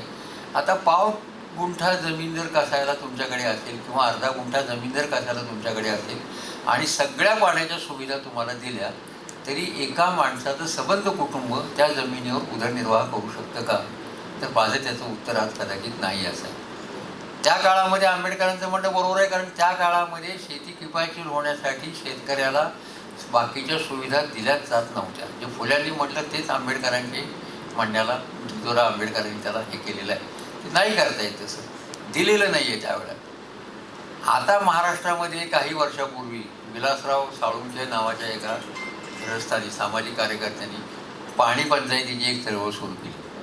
आमच्या भागामध्ये तिकडे नायकवडी, त्याचबरोबर भारत पाटणकर वगैरे या मंडळींनी समन्यायी पाणी वाटपाची चळवळ सुरू केली. विलासराव साळुंखेंनी असं आकडेवारीनुसार महाराष्ट्राला दाखवून दिलं की तुम्ही जर प्रत्येक माणसाच्या वाट्याचं 2.5 एकराचं पाणी हे त्याचा हक्क म्हणून मान्य केलं तर 2.5 एकर कोरडवाहूमध्ये सुद्धा 5 ते 6 माणसाचं कुटुंब व्यवस्थित उपजीविका करू शकतं. हा पाणी पंचायतीचा प्रयोग त्यांनी महाराष्ट्रामध्ये करून दाखवला, त्याच्यावर त्यांनी पुस्तकही लिहिली. आता त्याचा मुख्य प्रश्न काय होता? 2.5 एकराला लागेल एवढं पाणी हे प्रत्येक माणसाचा हक्क म्हणून त्याला मिळालं पाहिजे. आपल्या तज्ज्ञांनी प्रश्न काय उपस्थित केले की ज्याच्याकडे जमीन नाही त्याला पाण्याचा हक्क देऊन काय करायचं. ब्रिटिश हेच म्हणत होते, तुम्हाला विचार करण्याची कुवत नाही तर विचार स्वातंत्र्य देऊन काय करायचं. काय वेगळं म्हणत होते का. त्याच्यावर आमचं उत्तर कार्यकर्त्यांचं त्या काळातलं असं होतं, चळवळी करणाऱ्यांचं, की माझ्याकडे जमीन नसेल पण ज्याच्याकडे जमीन आहे त्याला मी पाणी विकायचा अधिकार मला राखून ठेवतो. पाणी विकून मी पैसे मिळवून माझा उदरनिर्वाहाला मी हातभार लावू शकतो. मला पाणी विकण्याचा हक्क मिळेल. हा पाणी विकण्याचा हक्क तुम्हाला भूमिहीनांना द्यायचा नसल्याच्यामुळं, भूमिहीनांना इन द सेन्स भूमिहीन आहेत आणि गरीब आहेत त्याला द्यायचा नसल्याच्यामुळं ही चळवळ उडवून लावली गेली. तिचा फारसा गंभीरपणे विचार झाला नाही. आणि आज समन्यायी वाटपाच्या चळवळी चालू असून सुद्धा म्हणावं तसं पाणी उपलब्ध होत नाही. पाण्याची उपलब्धता हा कोरडवाहू शेती पुढचा प्रश्न आजच्याही काळामध्ये जवळपास तसाच शिल्लक आहे. तो काही वेगळा सुटलेला नाही पूर्णपणे. तुम्ही कोणत्याही योजना आखा, आणि आता तर काय निरनिराळ्या योजनांवर तर भांडण होतात. ही योजना इकडे करायची का इकडे करायची. राजकारण्यांच्यामध्ये कोणाच्या स्पर्धा आहेत एका बाजूला. कुठल्या योजना मी आणल्या, कुठल्या योजना प्रतिस्पर्ध्याने आणल्या, पुन्हा निवडून आल्यानंतर कोणत्या भागाने मला मतदान केलं नाही तिकडे योजना द्यायची की नाही द्यायची, इथपर्यंत विचार करण्याची पातळी आपली खाली आलेली आहे. संबंध मतदारसंघाचा विचार करणं, संबंध महाराष्ट्राचा विचार करणं ही गोष्ट आज आपल्या राज्यामध्ये घडत नाही. मी माझ्या भागाचा विचार करताना सुद्धा भागामधल्या पुन्हा माझ्या अंतर्भागाचा विचार जास्त करतो. हे वास्तव सगळीकडे निदर्शनास येतं. म्हणून दुष्काळी मोर्चे निघतात, आंदोलनं निघतात, सगळं होतं. आता दुष्काळाबद्दलचा सगळ्यात पहिला कायदा महाराष्ट्राने केलेला आहे. धरणाच्या संदर्भातला कायदा महाराष्ट्राने केलेला आहे. रोजगार हमीचा कायदा महाराष्ट्राने केलेला आहे. पण पुन्हा पुन्हा या कायद्यांची अंमलबजावणी करावी अशा मागण्या कराव्या लागतात, मोर्चे निघतात. याच्यातच शेती धोरणाचं एका बाजूला अपयशाचं आपल्याला दिसतं. बाबासाहेबांनी उपाय काय सुचवला होता. कारण ते म्हणाले शेतीमध्ये अनावश्यक लोकसंख्या गुंतलेली आहे. बाबासाहेबांचं म्हणणं. फुले त्यावेळी असं म्हणतात सगळं खाली सुमारेमुळे शेतीवरचा भार वाढला. बाबासाहेब असं म्हणतात शेतीमध्ये अनावश्यक लोकसंख्या गुंतली आहे. त्यामुळे बाबासाहेबांच्या विचारामध्ये बेकार श्रम आणि बेकार भांडवल अशा दोन संकल्पना येतात. बेकार भांडवल पडूनच आहे. श्रम मात्र त्याला जगण्याला साधन लागतं, जगण्याला अन्नधान्य लागतं. त्यामुळे श्रम काम शोधत जातात, भांडवल पडून राहतं. शेतीला जर हे भांडवल मिळालं असेल तर त्यातनं काही नवीन निर्माण होईल. आणि शेतीवरची लोकसंख्या जर कमी झाली, बिगर शेती क्षेत्रामध्ये गेली तर शेती किफायतशीर होण्याची एक शक्यता बाबासाहेब बोलून दाखवतात. याचा एक अर्थ असा की नकळत बाबासाहेब औद्योगिकरणाची कल्पना सुचवत आहेत. आणि औद्योगिकरणाच्या आधारे जास्तीत जास्त बिगर शेती क्षेत्रामध्ये शेतीवरची लोकसंख्या तुम्हाला रिचवता यायला पाहिजे. ती रिचवली तर कदाचित ग्रामीण भागातल्या छुप्या बेकारीचा प्रश्न सुटू शकतो, अशी आंबेडकरांची धारणा त्या काळामध्ये दिसते. हे एक सोल्युशन त्यांनी सुचवलेलं होतं औद्योगिकरणाचं. याला अडसर काय होता की मागास देशामधल्या औद्योगिकरणासाठी सुद्धा भांडवल कुठून आणायचा हा प्रश्न होता. बॉम्बे प्लॅनची आपल्याला जर सगळ्यांनी वाचलं असेल, अर्थशास्त्रामध्ये माहिती असेल, तर त्यावेळेच्या भांडवलदारांनी ही मागणी केलेली आहे की भारताच्या औद्योगिकरणाच्यासाठीचा स्टार्टर केंद्र सरकारने मारावा, केंद्र सरकारने भांडवल उभं करावं, त्यांनी हे प्रकल्प उभे करून नंतर मग आमच्या ताब्यात द्यावेत. हे त्या बॉम्बे प्लॅनमध्ये सरळ त्या मागण्या केल्या. त्यातली एक मागणी ही आहे. कारण इथल्या भांडवलदारांकडे पैसा नव्हता. ते अविकसित भांडवलदार होते, पण वृत्तीनं भांडवलदार होते हे लक्षात घ्या. अविकसित असतील भले, पण ते सुद्धा पैसा सरकारकडे मागतायत. तुम्ही भांडवल उभे करा, तुम्ही उद्योग उभे करा आणि नंतर त्याच्यात या गोष्टी झाल्यानंतर आम्हाला द्या. त्यामुळे औद्योगिकरण वेगाने करायला शेतीची उपासमार करण्याशिवाय पर्याय नव्हता त्यावेळच्या राज्यकर्त्यांच्या दृष्टीनं. मला जे योग्य वाटते याच्यातला भाग नाही.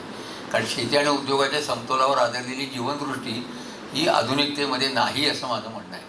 आधुनिकतेची ही दृष्टी नाही. औद्योगिकरणाचा जगभरचा पॅटर्न हा शेतीची उपासमार करून, शोषण करून, पिळवणूक करून, सरप्लस इकडे वापरून जास्तीत जास्त उद्योग आणणे, मग शेतातही जाईल. समजा आज हे सुद्धा आपण मान्य केले तरी काय चित्र दिसेल.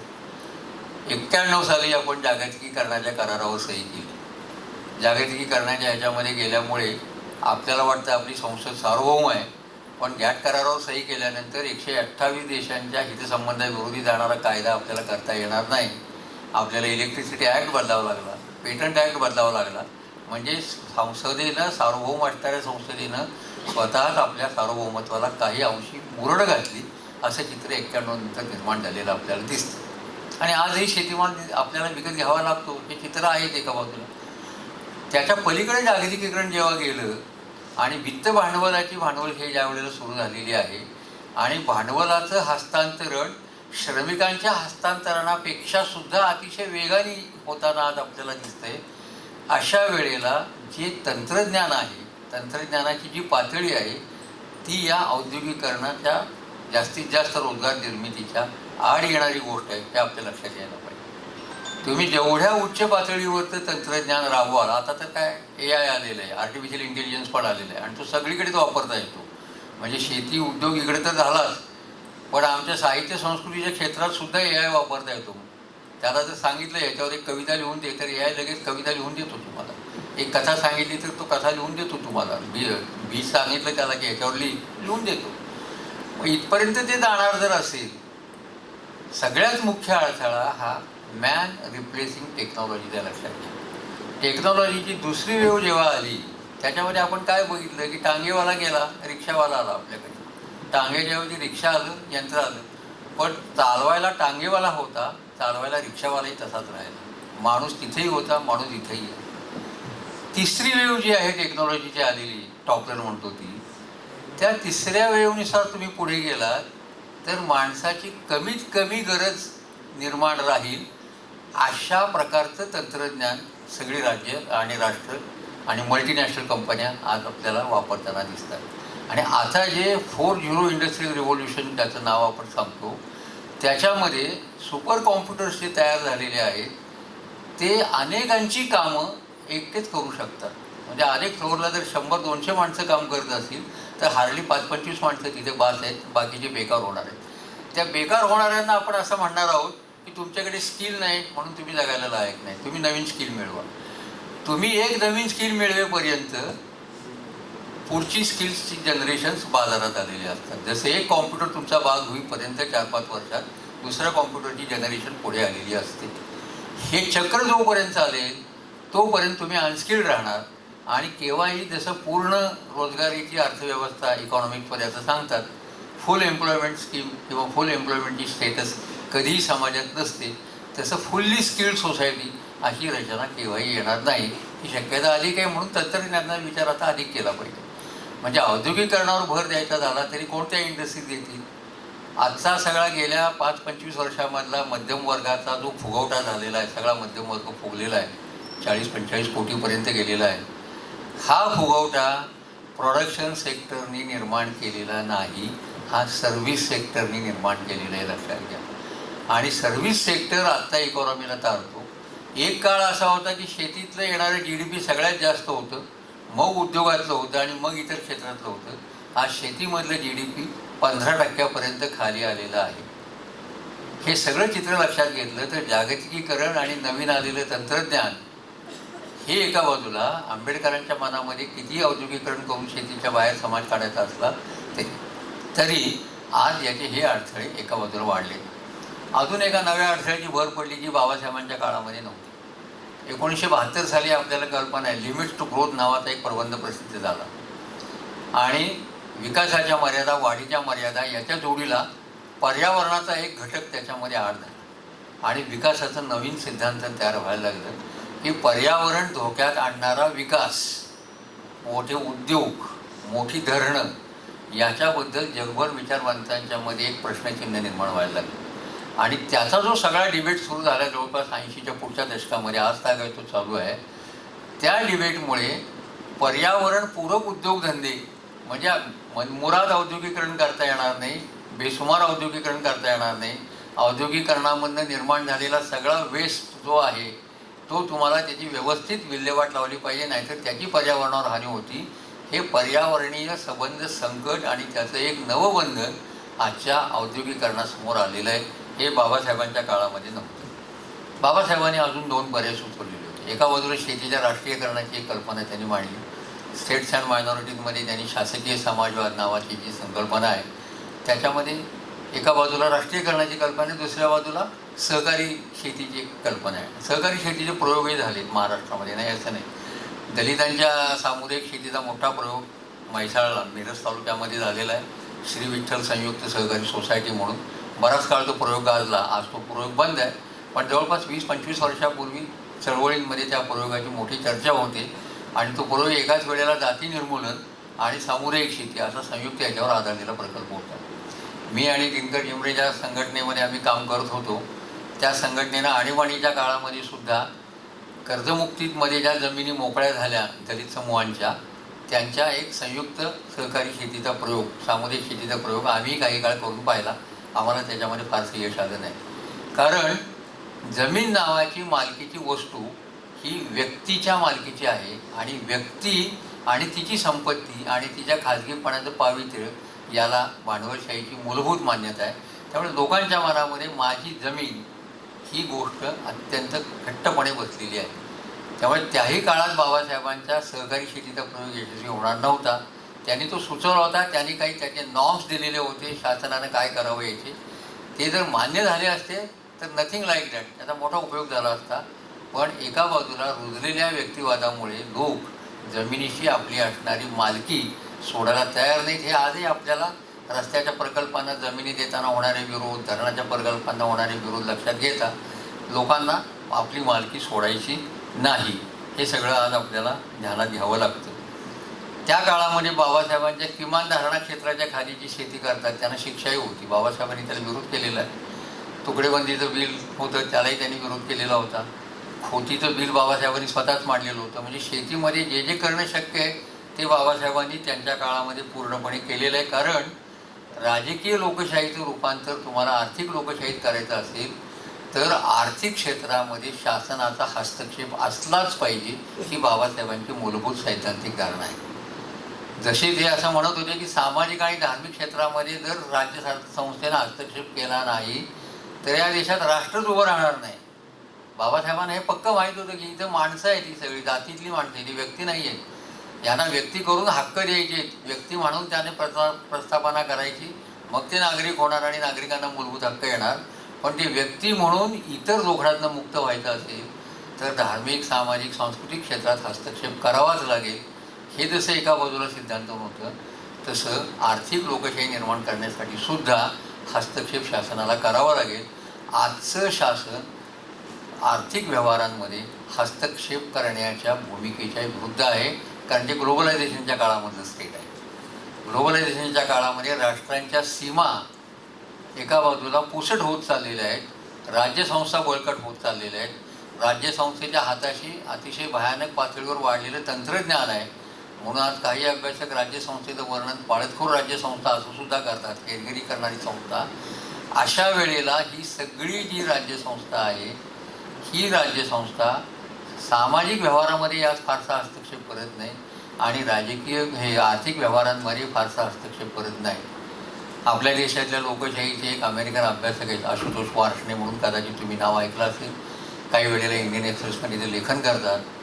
त्यांनी परवाच्या एका त्यांच्या मुलाखतीमध्ये असं विधान केलेलं आहे की भारताच्या लोकशाहीची एक मर्यादा आता अशी आलेली आहे की इथे ऑटोक्रॅटिक डेमोक्रेसी फक्त राहील आणि ती इलेक्टोरल डेमोक्रेसी असेल.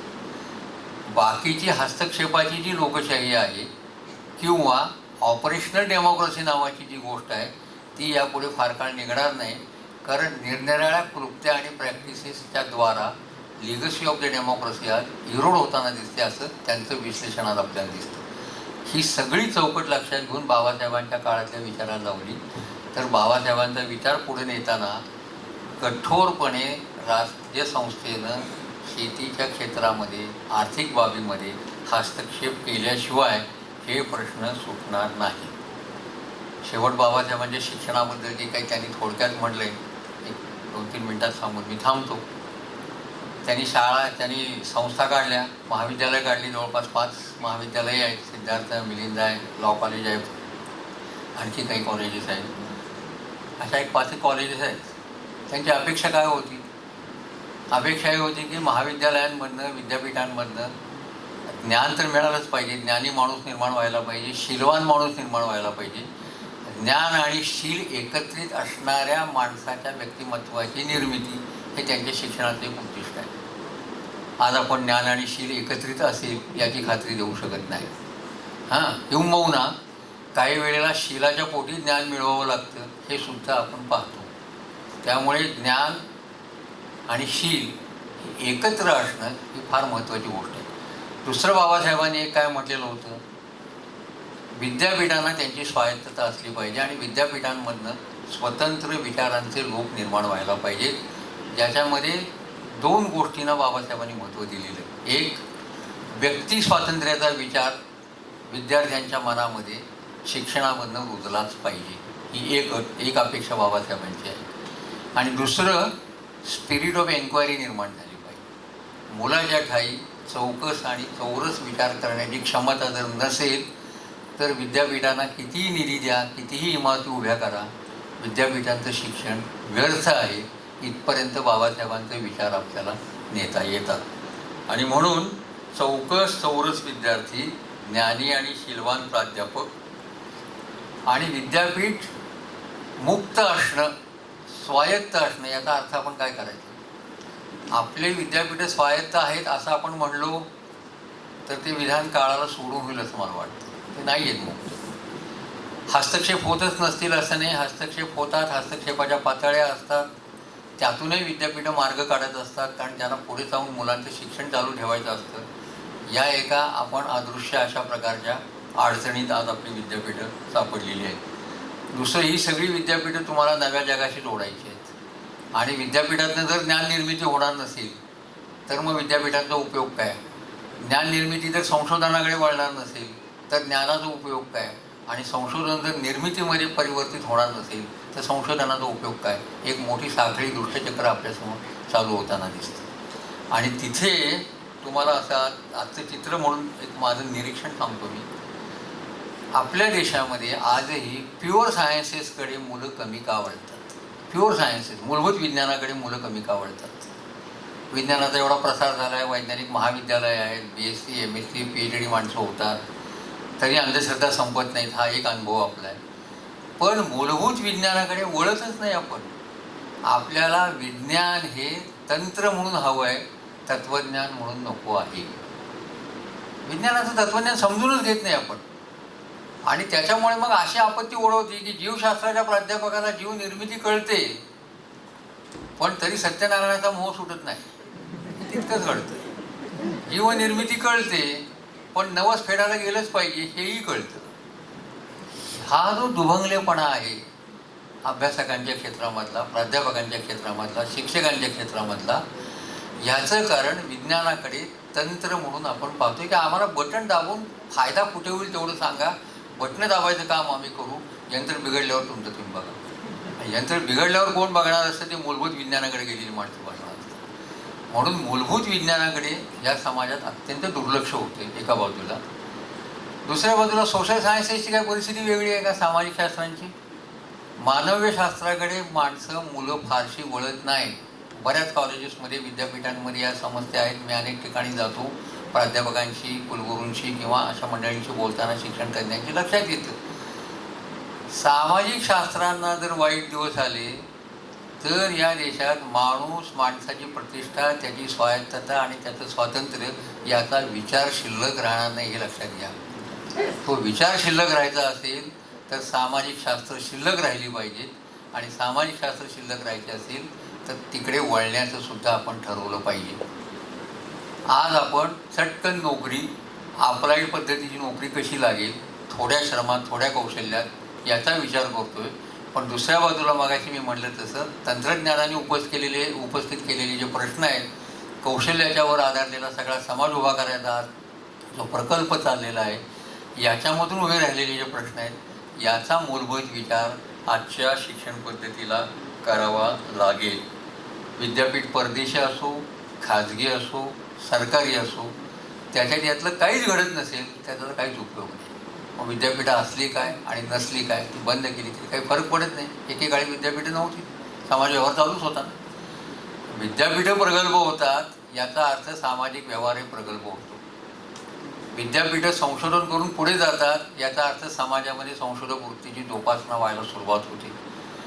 हा सांधा जो तुटलेला आहे शिक्षण व्यवस्थेचा आणि समाज व्यवस्थेचा, हा जोडणं हा खरा आंबेडकरांच्या एकूण शिक्षणाविषयी दृष्टिकोनाचा पुढे नेलेला भाग आहे. तो त्या पद्धतीनं पुढे नेला पाहिजे.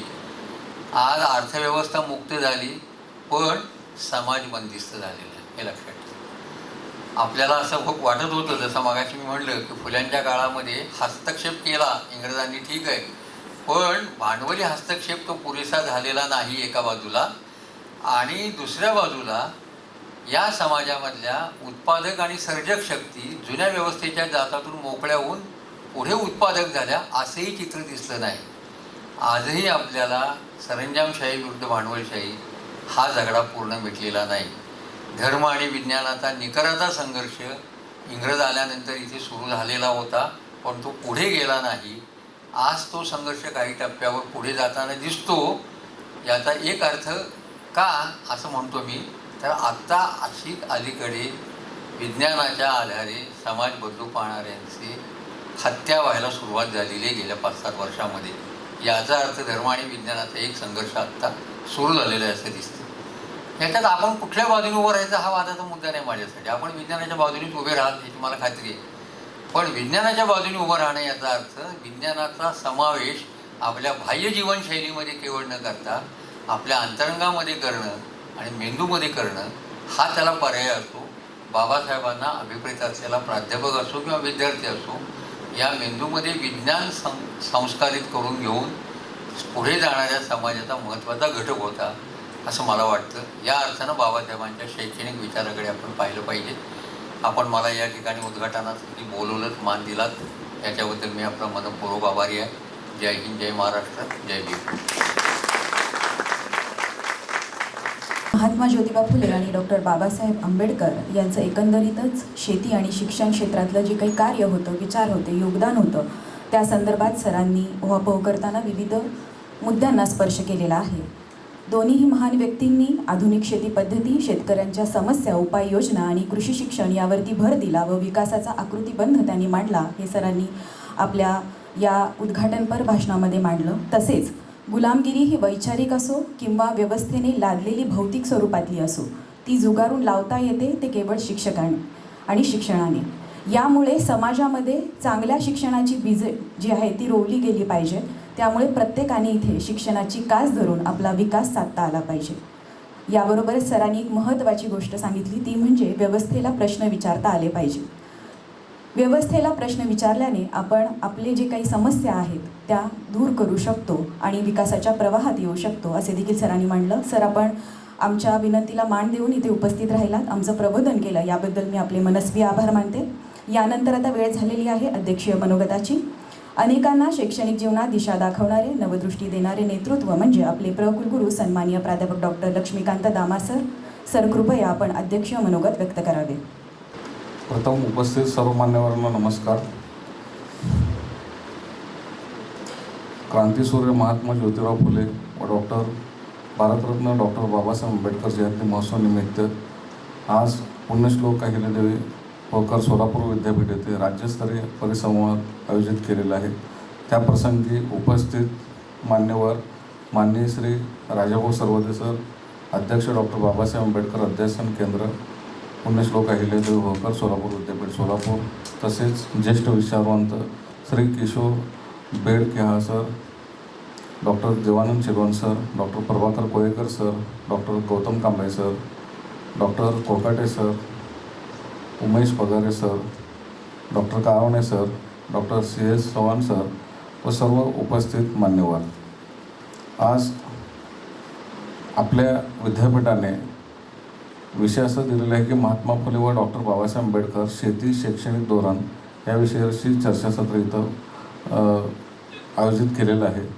ह्या संदर्भामध्ये श्री राजाभाऊ सरवदे यांनी अत्यंत चांगल्या पद्धतीने अध्यासन केंद्राची निर्मितीपासून ते आत्तापर्यंतचं जे काही अहवाल होता त्यांनी अत्यंत चांगल्या पद्धतीने मांडलेला आहे. त्यासोबत श्री किशोरजी बेडके सरांनी शेती शैक्षणिक धोरण याविषयीसुद्धा अत्यंत चांगल्या प्रमाणे त्यांनी मांडलेले आहेत.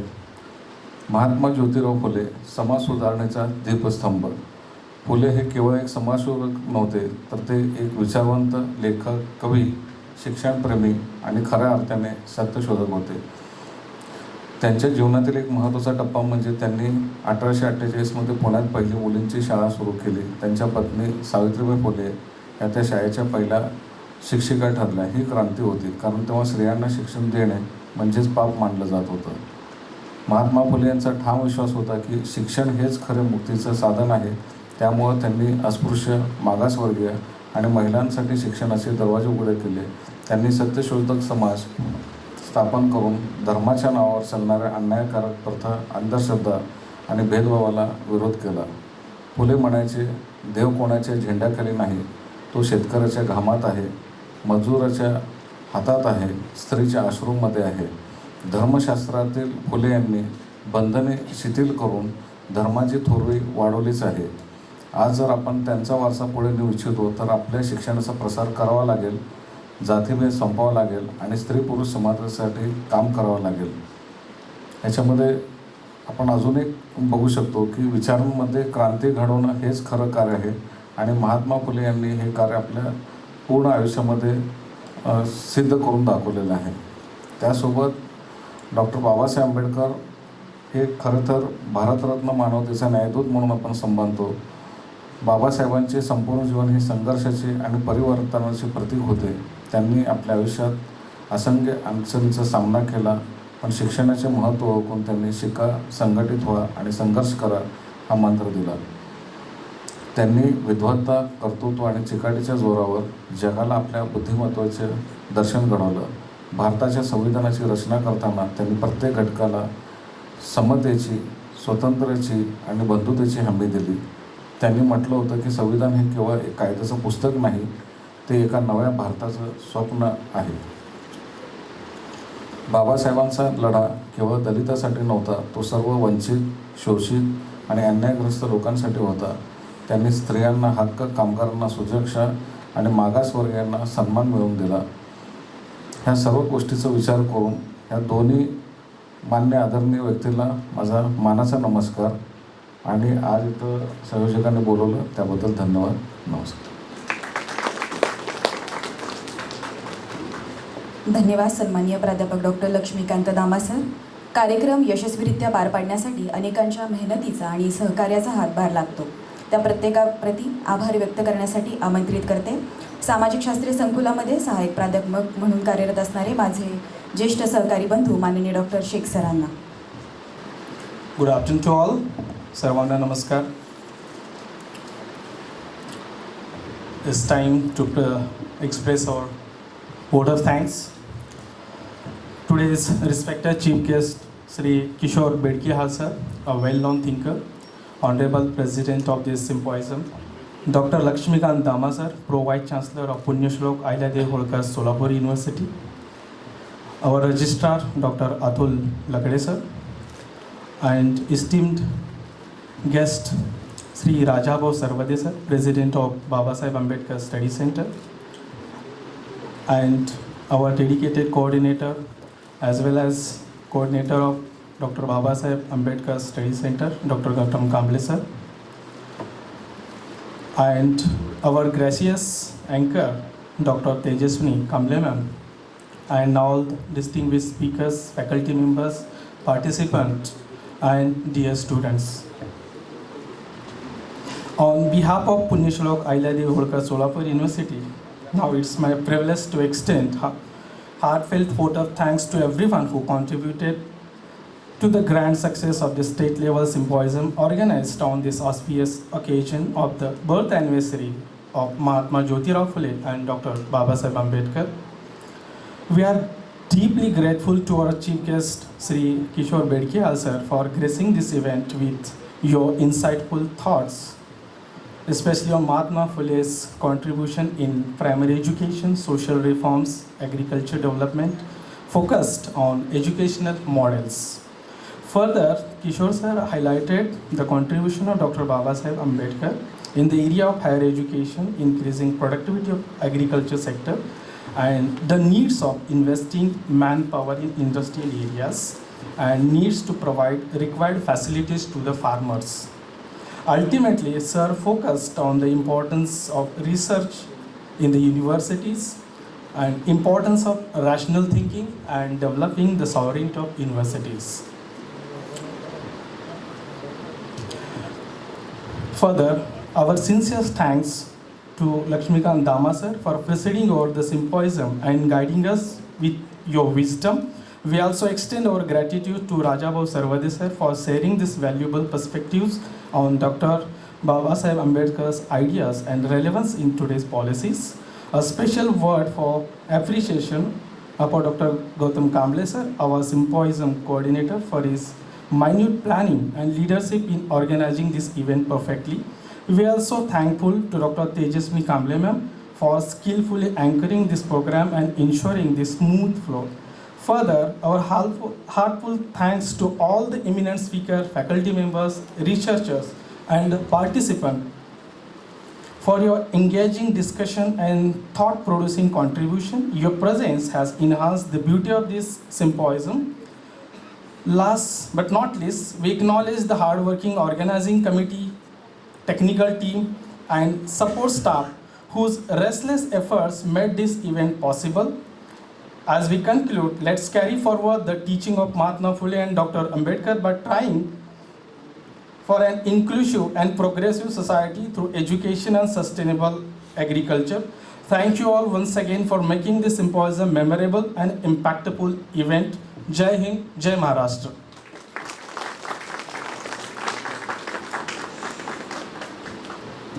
Thank you respected doctor Shaikh sir. Mahatma Jyotiba Phule म्हणतात शिका, कारण ज्ञान हेच खरे शक्तीचे साधन आहे. आणि डॉक्टर बाबासाहेब आंबेडकर म्हणतात शिका, संघटित व्हा, संघर्ष करा. या प्रेरणेतून आपण सर्वांनी आजच्या या परिसंवादातून सामाजिक परिवर्तनाची नवी दिशा शोधावी. आदरणीय अध्यक्ष आणि आयोजकांच्या अनुमतीने प्रस्तुत उद्घाटनाचे सत्र येथे समाप्त होते असे मी जाहीर करते.